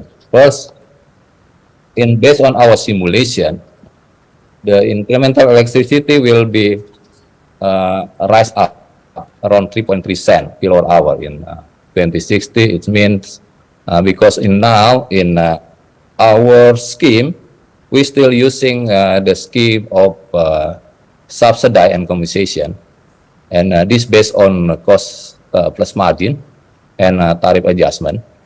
If in the system there is increasing of the cost, it must be transferred to subsidy or tariff adjustment. If the government cannot adjust the tariff to the society, they must make a compensation to PLN, and it's become a burden of our government. That's the first challenge related of this decarbonization. Another is related to financing, because it needs around 600 billion investment. We need also support from international community, especially international funder, to support this financing. The problem in here is based on our last NDR, we have done our net non-deal roadshow for ETM, for early retirement initiative in the 3 countries, Korea, Japan, and also in Singapore. We met with some project developer and also in international institution. The scheme for transition financing is not really exist in the market. It's just the exist one is just only the green financing. In transition financing, still need some regulatory framework, especially in international financing. Yeah, and also this need because of early retirement. The point is carbon avoidance. Still, there is no decision related whether this carbon avoidance is become the carbon credit. And based on this, it must be it could be creating some regulation related with this. Maybe in COP27 we can discussing about this carbon avoidance market. Another is supporting the technology. And of course, we need some investment and technology sharing from global leaders related to BESS, CCS, and another technology related with hydrogen.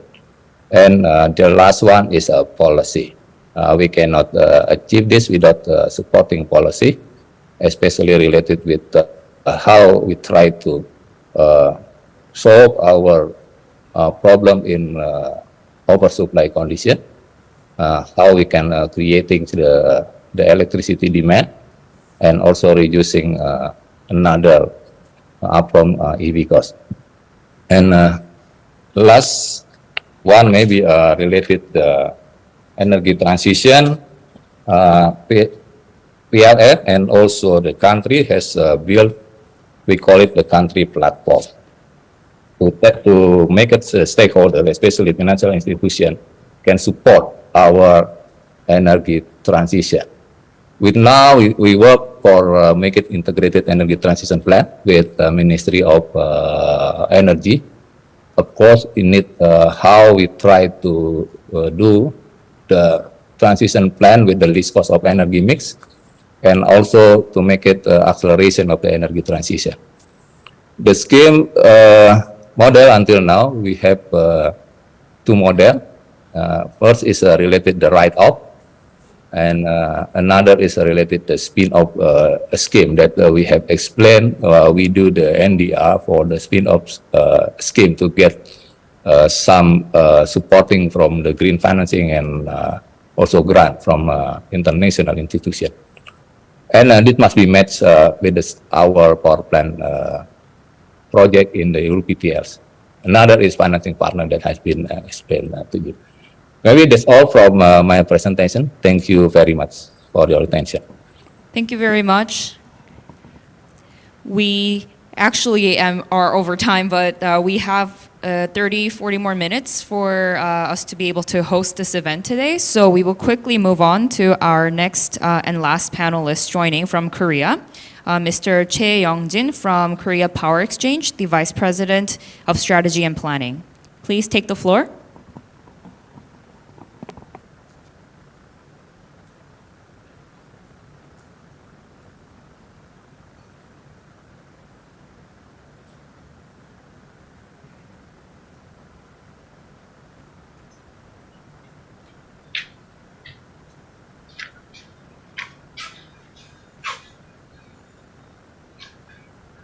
Okay, do you hear me?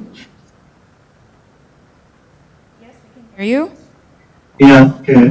It's my pleasure and honor to speak today on behalf of my company KPX. I'll talk about the situation in South Korea in this way. I'll talk about numbers in power sector. Then I'll briefly describe the situation in South Korea with regards to renewable expansion, and then our company KPX responses those issues, and then lastly I briefly talk about the debt issue, what is happening in South Korea. In terms of installed capacity in South Korea, we have about 130 gigawatts of resources. Among them, nuclear is 70%, and coal is 27%. LNG is about 30%, and renewable is about 90%. Its total capacity is about 130 gigawatts as of August 2012. And in terms of generation output, we have 537 terawatts hour in 2021. This consumption is about market value. Is total electricity generation is about 580 gigawatts. So, but inside the market, we have 337 terawatts hours. Among them, nuclear from nuclear you have 30% generation. From coal you have 33% generation. From LNG from 30% generation. From renewable, we have a 4.6% generation. Other appropriate generation is from PPA project with KEPCO. And then we have some specific issues with regards to renewable expansion. And typically, we can have issues like visibility and flexibility and stability and storage issues when you expand renewable generation in your country. But South Korea has very specific characteristics. First one, we have high level of baseload generator like nuclear and coal, it's about 45%, as I mentioned before. And then South Korea is isolated system, a big isolated system, because North is prevented from North Korea, blocked from North Korea. So a kind of island. And then 30% is renewable generation capacity, especially photovoltaic, is locally consolidated like southwestern part of this country. Like 43% of all renewable generation capacity is concentrated in southern western part of the country. So because of these issues, unlike other countries, we have experienced visibility and flexibility, stability issues together, and in the near future. Already Jeju is already experienced these issues. So we have we are preparing and we will preparing. We'll be prepared will prepare responses for those issues. First one is power system operation. In terms of power system operation, we will improve current power system operation to include a nuclear power plant and renewable resources together. And then we will try to secure flexible resources. And then we will we will optimize transmission distribution operation together.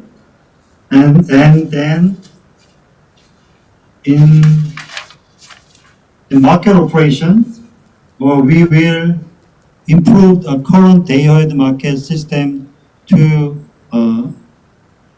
incentivize more flexible resources, and then we will reform ancillary service market to promote more flexible resources in the market. Also, we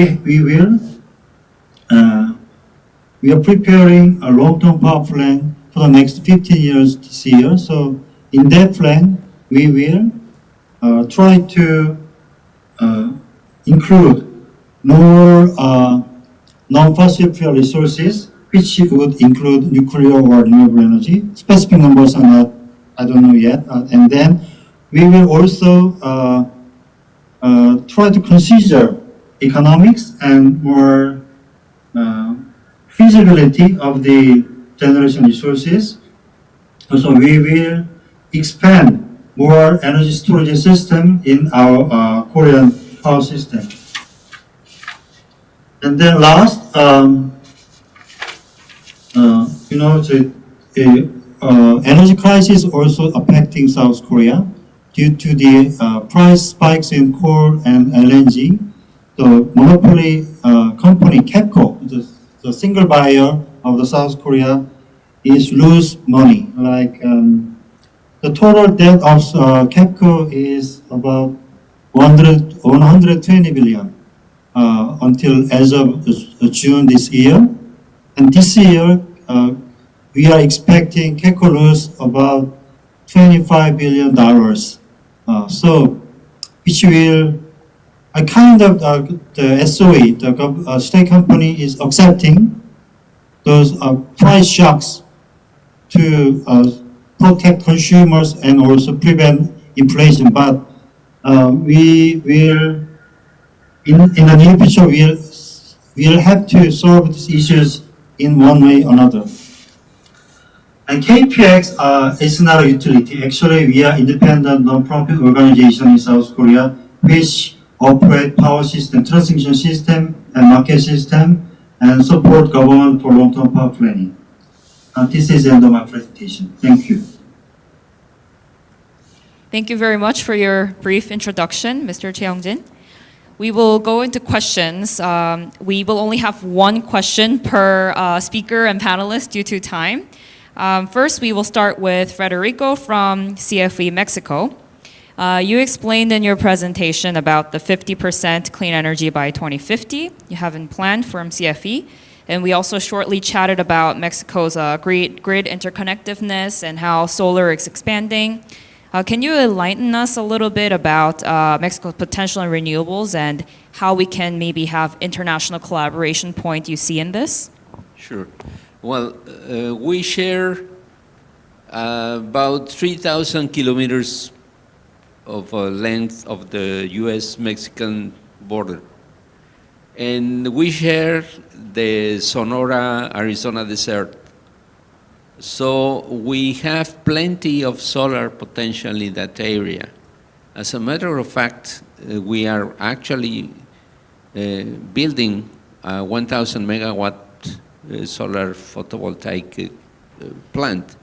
And we have the commitment to build another 5 huge facilities of about 500 megawatts each.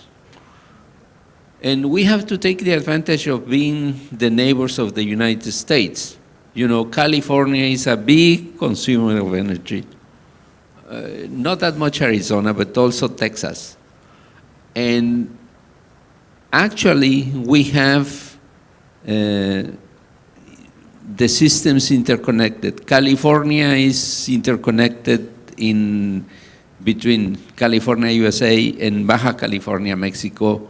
Arizona is connected with Sonora, and Chihuahua, Coahuila are connected with Texas. So we have at least operational 10 interconnection systems. We feel that we will need to increase, obviously, the positions, but that will depend on where exactly the new plants will be located. And that's a key issue. The other issue in Baja is that there is a lot of geothermal potential. We have one of the biggest geothermal fields. Actually, it's about 800 megawatts operational. We plan to increase that to double by 2050. So we know that we should take advantage of the neighborhood with the United States. And the other point that is also of interest is that the combined cycles in Mexico work on gas, and the counterparties were importing most of the gas from the United States. As you know, the Permian Basin in Waco and the northern part of Texas, we have built already about 11,000 kilometers of pipelines in order to provide gas for our installations, but also we're planning in exporting gas to Asia from our Pacific coast. Thank you for your answer. Yes, with the recent developments, it's very difficult to put gas aside. But just pulling back on Germany, which is experiencing a lot of concerns, as you've explained in your presentation, can you talk a little bit about back when Germany started to look at their power grid and considered the disintegration of TSOs, what sort of impact did that have in terms of Germany before Ukraine and how renewable was able to expand? Sure. It made parts of the job from the regulator's perspective easier.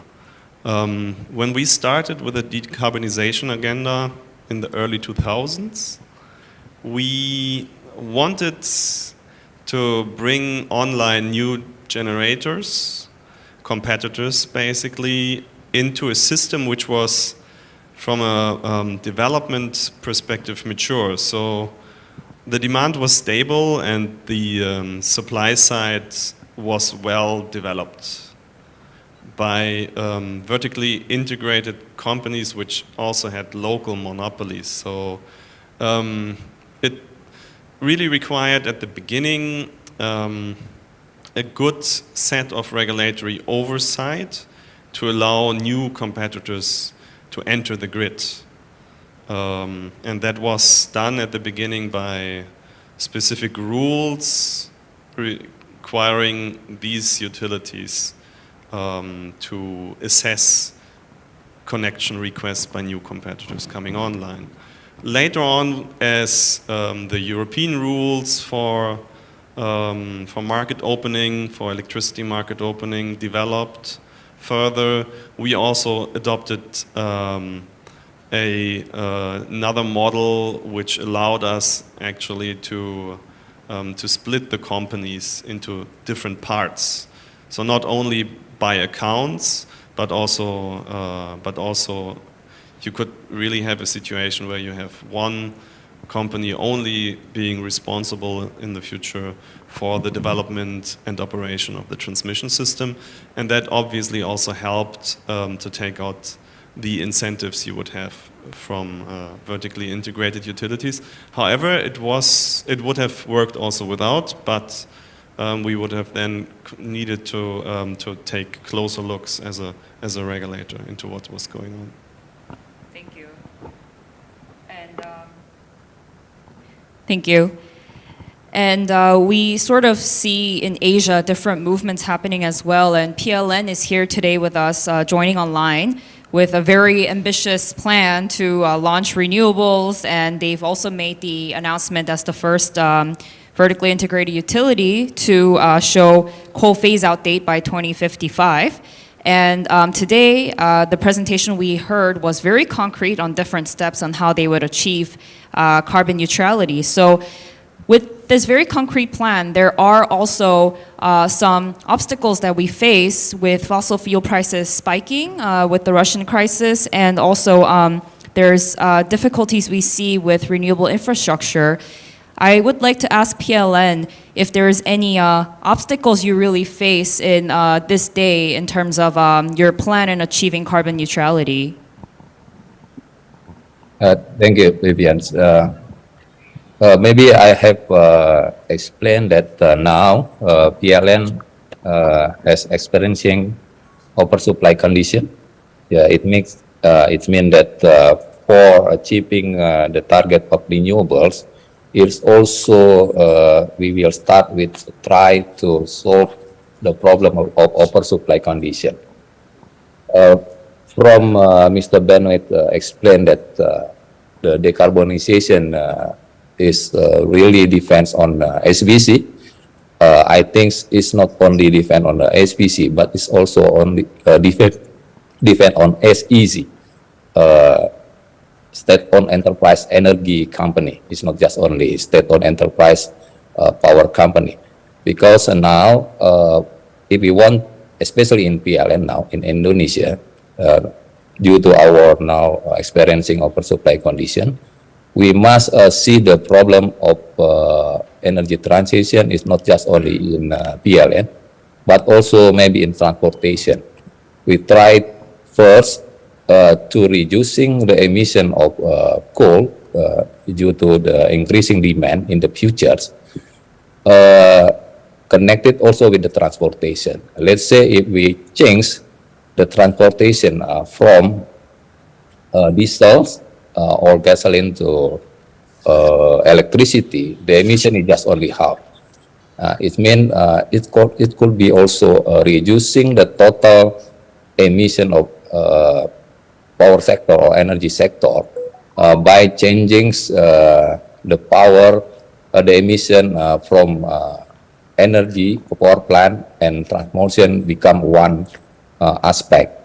And reducing the transportation, changing to electric vehicle, and PLN using even the coal, not just only gas, it's also reducing the emission. That's the first one. We tried first to solve the problem of oversupply to making room for these renewables to increase in the development. The second one is the obstacle is related mostly in affordability of our society and also our financing of the country, because every initiative related development of renewable in oversupply condition, it will be increasing the cost of production, and this increasing cost of production will be impact to the subsidy and compensation. That need some support from international community, especially financial institution, like from MDBs and also maybe philanthropy to give it grant and green financing, especially the transition financing that now still not exist in the market. Maybe that's my view related how we try to achieve the target of net zero emission 2060. Vivian. Thank you. Yes, I think this week actually the energy and climate ministers are meeting, so let's see what comes out of that. And lastly, we have KPX, and then we will go back to our speakers, Philip and Jujin. You also mentioned, Mr. Youngjin Choi, that the power system operation will be improved to make nuclear and renewable coexist, and that transmission and operation will be optimized. There was a recent news in South Korea that power market regulation will strictly curtail renewables. Would you just explain to the audience how these two things could go together and what is KPX's plan in the forthcoming near future? That's a very, very difficult question, I think. When I mentioned KPX will to improve power system operation to both include nuclear and renewable energy, which I mentioned about long-term power planning. But currently, when you have baseload power plant and you have VRE like solar PV, when those shares are very high, it's very difficult to maintain the grid balancing. So we are preparing 24 implementing plan. We will, how can I say it, announce those plans in the near future, like in 2 or 3 months. We'll announce detailed plan how to maintain those grid balancing with this situation. And then with regards to PV curtailment, it is very clear. It's kind of government notice reform, reform proposition to accept opinions from important stakeholders, including many players in the market. Initially, in 2017, government prepared the government notice for curtailment for every generator in this country. But those notice are not clearly specific conditions when or how to curtail those generation. So we will, KPX will prepare, we will propose those curtailment notice, and we will accept proposition from various stakeholders. Then we will prepare how we will curtail photovoltaic capacity in the market in the near future.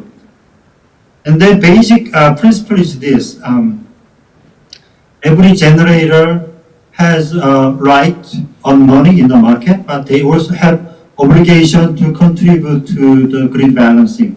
If you are, if you don't contribute to the market, it is very hard to get reward for your participation in the market. I think that's the basic principle to how to deal with curtailment in the market. Thank you. Thank you very much for answering the very difficult question. And I will move on to Jujin, who actually did give us a quick summary of renewable curtailment. Jujin, for you, what do you see as a key obstacle in this curtailment issue, and what do you think is a common phenomenon in various regions you also talked about? Thank you. That's also can be a very difficult question for me, but to be honest, I mean, we are living in a world where we don't have much time.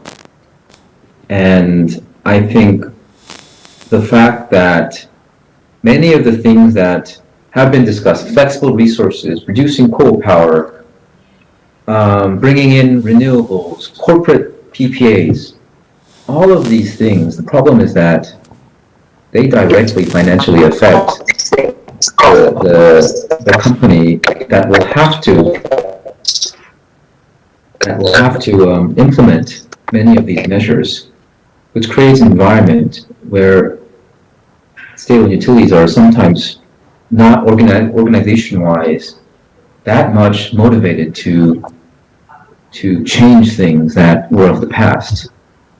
That is something that I am commonly seeing, and addressing that issue, I think, is going to be very important in the future.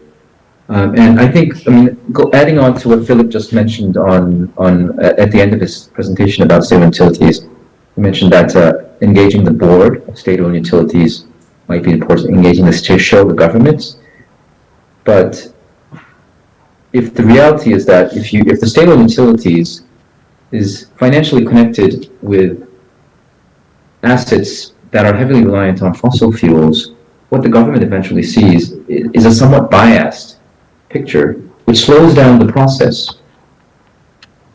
And because of that reason, in countries like my country, Korea, and Japan, it's actually the companies that have a different reason, corporations that buy electricity, which have a different reason to decarbonize their supply chain, coming to the government or asking the state utilities to decarbonize renewable their power system. Companies like Samsung, our major internet companies, Hyundai Motors, are asking, not just them, but also our industry, I would say, organizations, industry associations are asking for that. So the dynamics I think, are a bit different from what Philip just mentioned when it comes to this issue. Because of the reality that I've just laid out. Thank you very much. Thank you, Jijin, for your answer. We're now coming towards the end. Before we wrap up, I do have one more question for all the panelists and speakers, starting with Philip. I would like to ask for you to all summarize in a sentence, what is the message you would like to convey to the G20 presidency this year, having this event hosted? Philip, you mentioned in your presentation that engaging state-owned power companies and its stakeholders are often overlooked in the climate discussions. What would your message be to the G20 leaders for their meeting in November?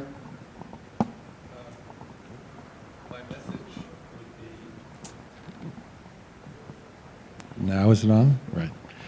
My message would be that in order to achieve our common climate change objectives, we need to do a better job of engaging state-owned power companies and, picking up on the point from the PLN representative, state-owned enterprises generally more in our decarbonization efforts. And in that regard, we need to spend more effort and more resources thinking about how we can enable them to do a better job, and that includes things such as capacity building and financing. And obviously, and this comes back to the point that was made by my German colleague, political will is really the critical issue. I agree with Eugene that sometimes some state-owned enterprises will be laggards, but also sometimes state enterprises can be ahead of government. What we need at the end of the day in all these things is the G20 leadership needs to demonstrate that they have the political will to prioritize decarbonization, and that is something that we have yet to see. Thank you, Philip. Federico, what message would you have for the G20 leaders? I just want to add something to what Philip said. I think government-owned companies should be more practical into the planning system. We tend to change plans every time the government changes. But in general, in all our countries, there are three powers: the executive, the legislative, and the judiciary. If we help the legislation to be really independent and pursue long-term goals into the implementation of the decarbonization of the countries, then the role of state-owned companies will be very important.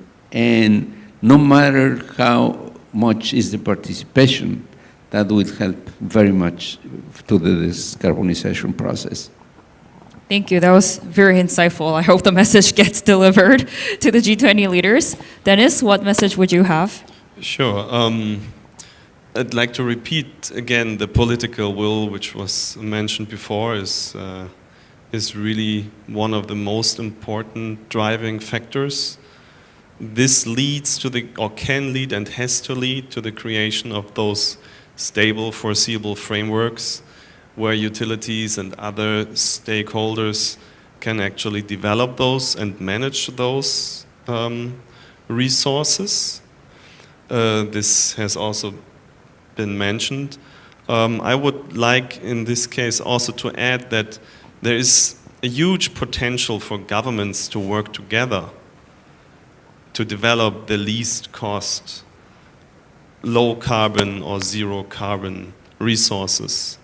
In my understanding it's very often the fact that governments focus only on their jurisdictions and see to maximize the output there, but if they work together, there is strong evidence that it can be done quicker, equally reliable, and cheaper. Thank you, Dennis. And same question to you, Mr. Hayardi from PLN. Yeah, I think the same like another speaker that we must work together to mitigation this climate challenge. That we must, especially related with every country help their special problem. There is no holy grail solution for every country. We must study very detailed in every country how every country try to achieve the target of especially the Paris agreement. And the point that it must be very, very critical is the financing support and also policy from the government. Maybe that's what I'm conclusion based on our discussion today. Thank you very much. And lastly, Mr. Cheong-jin. Sorry, we have Jujin and then Mr. Cheong-jin, but Mr. Cheong-jin, please go ahead first. Yeah, I'll be very brief. Please be consistent and practical and politically neutral to energy issues. That's what I'm saying. Thank you. Thank you. That's very concise, but it goes straight to the heart. I think that's very important. And lastly, Jujin, what would your message be to the G20 leaders? I very much agree with the transition finance piece, that a lot of financing will be needed to change the power sector and motivate the changes that are required to bring in a lot more flexible resources and renewable energy. Thank you very much. Thank you very much. I think that's it for the panel discussion, and I will yield the floor to Siha, our MC.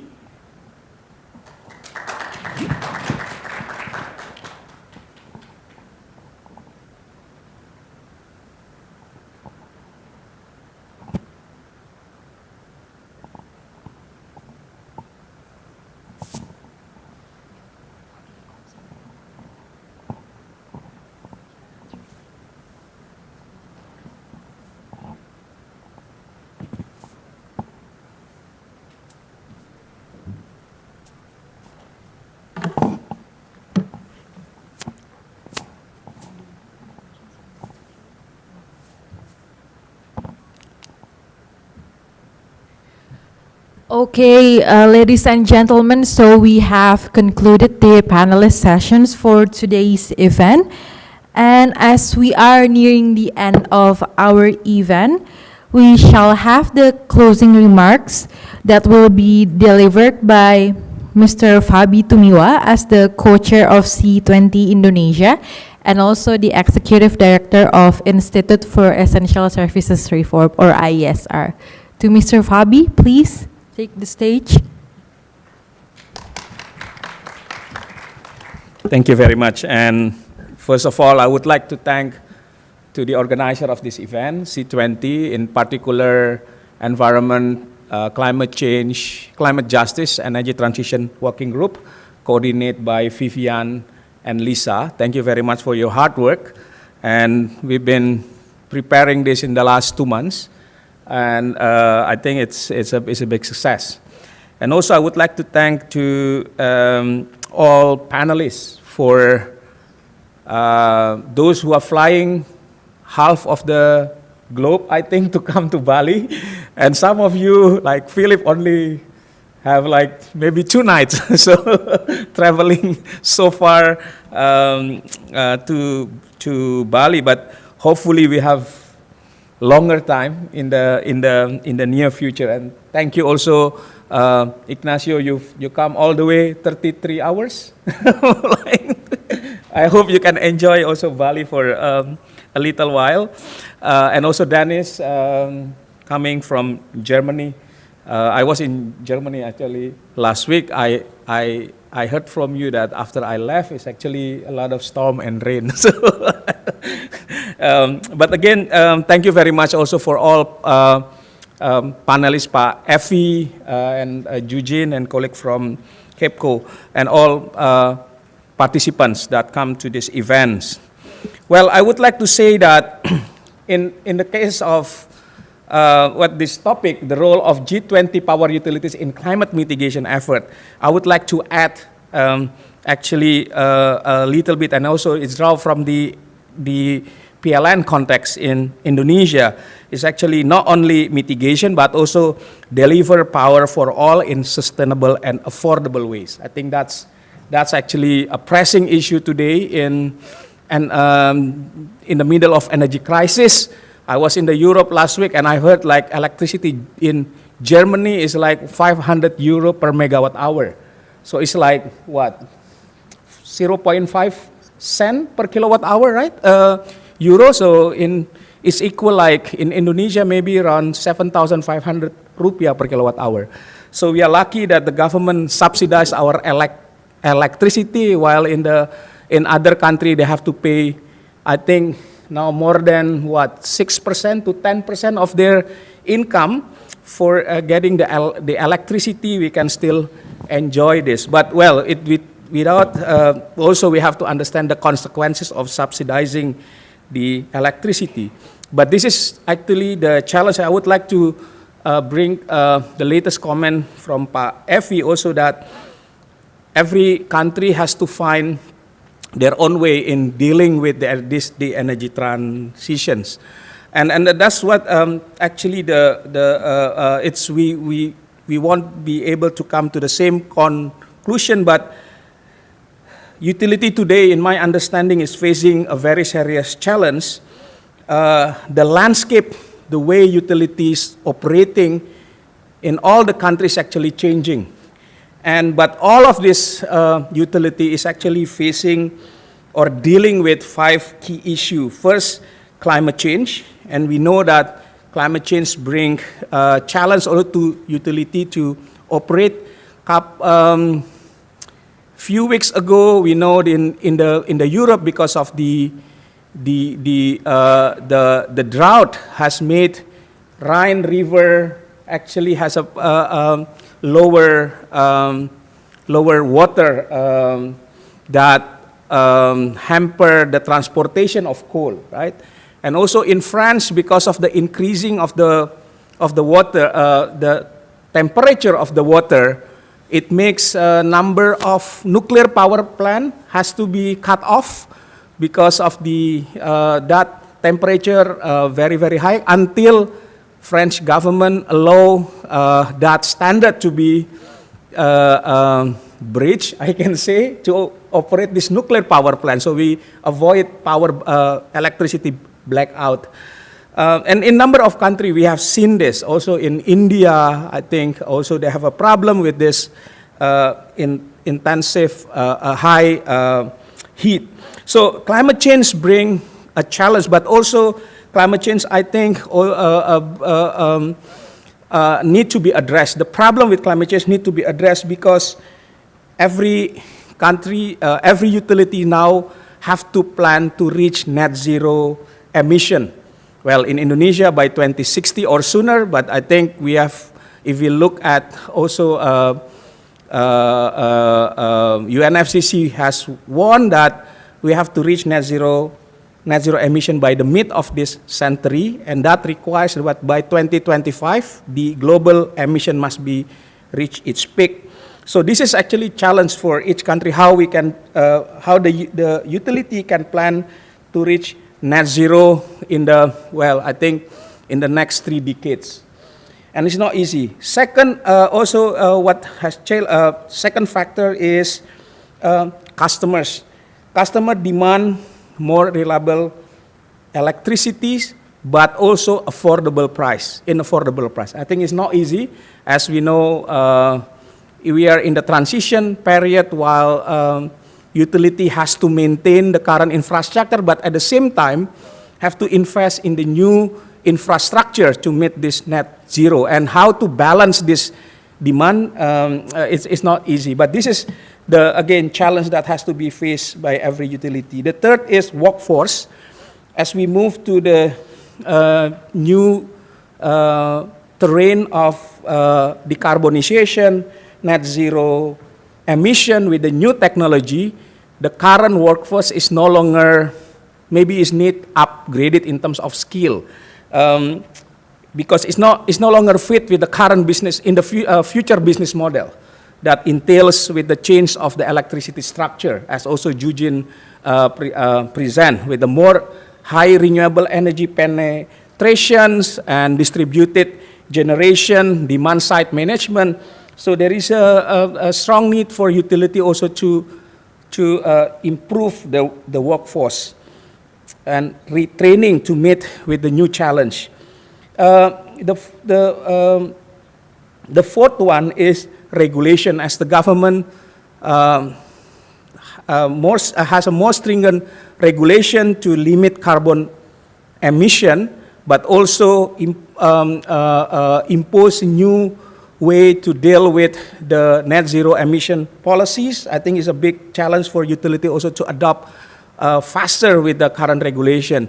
In Indonesia, as today we are discussing about the new renewable energy law. What inside that draft is actually the renewable power wheeling, the power wheeling that government introduced. For sure, this is for many utilities, maybe it's not a new issue, but in Indonesia, it's a new issue, it's a new challenge. Power wheeling, in particular for PLN, and as Pak Effie mentioned, it's now facing the overcapacity, but overcapacity will not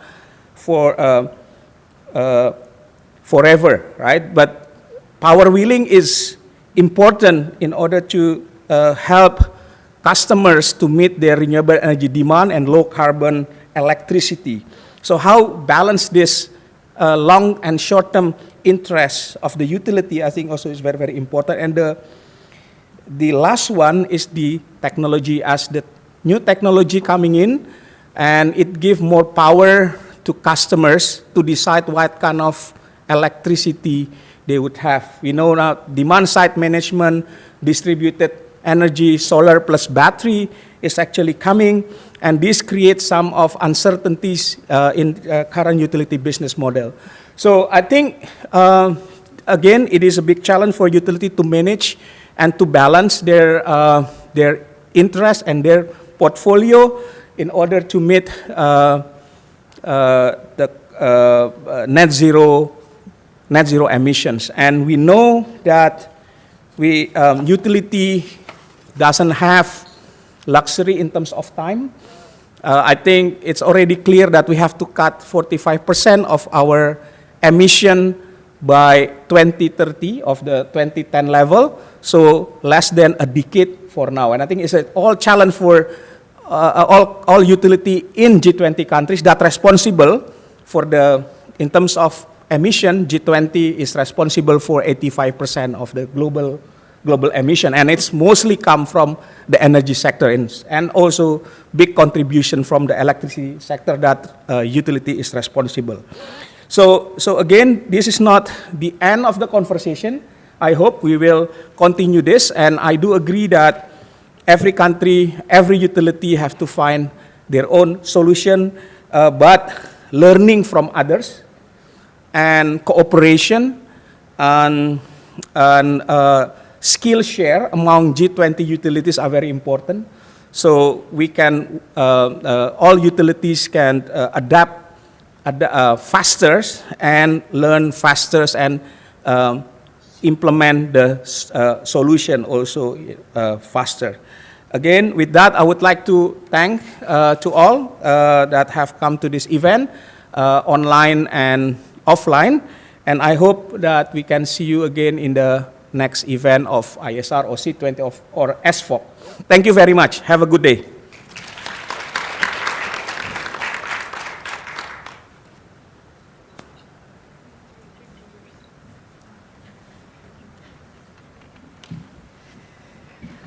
Okay, so we are now at the end of our event for today, but let me just highlight some interesting points that we have discussed today. For example, we have discussed about the exchange of experience and strategy of power utility companies in G20 to reach net zero emissions. We have also discuss about the recommendations for G20 power utility companies to decarbonize their electricity sector amidst the challenge of the energy crisis, and also the representatives from power utility companies here have conveyed their hopes to the G20 leaders, especially about the consistency of policy and also the political will to decarbonize the electricity sector.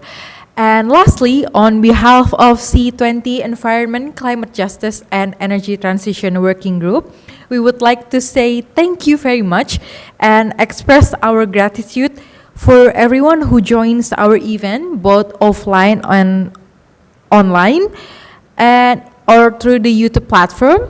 It has been our pleasure to host this event and acquire substantive insights for the role of G20 power utilities in climate mitigation efforts. We truly hope that this event can be the next steps and bring changes in the strategy of power utility companies, especially in reaching their net zero emission target. I think that's all from me, so good evening and thank you very much.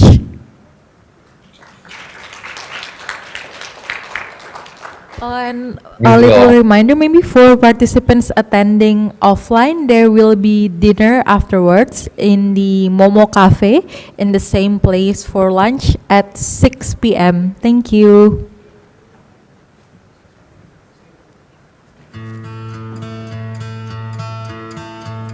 Hello everyone!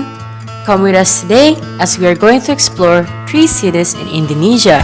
First up, let's go to Solo, Central Java. We have 35 participants from different backgrounds, such as students, civil society organizations, and journalists. From the 2 days discussions, the most common problems are waste management, water scarcity, and air pollution.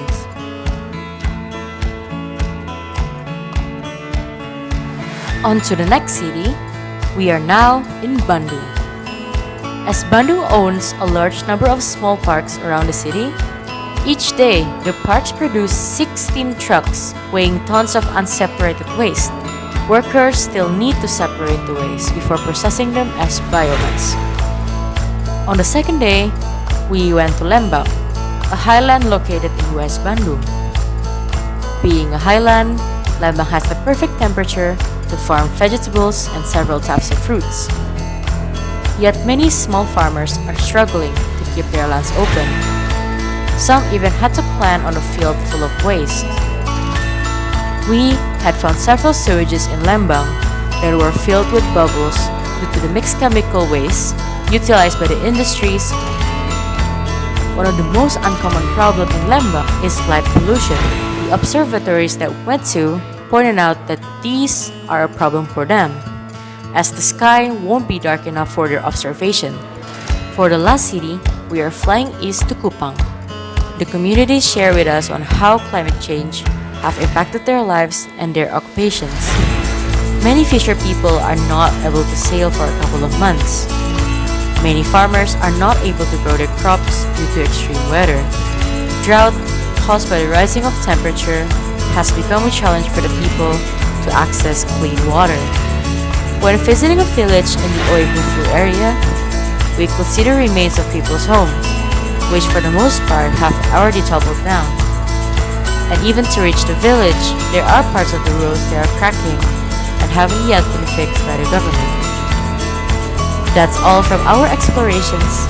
The EC Working Group of C20 Indonesia is now signing out. Goodbye!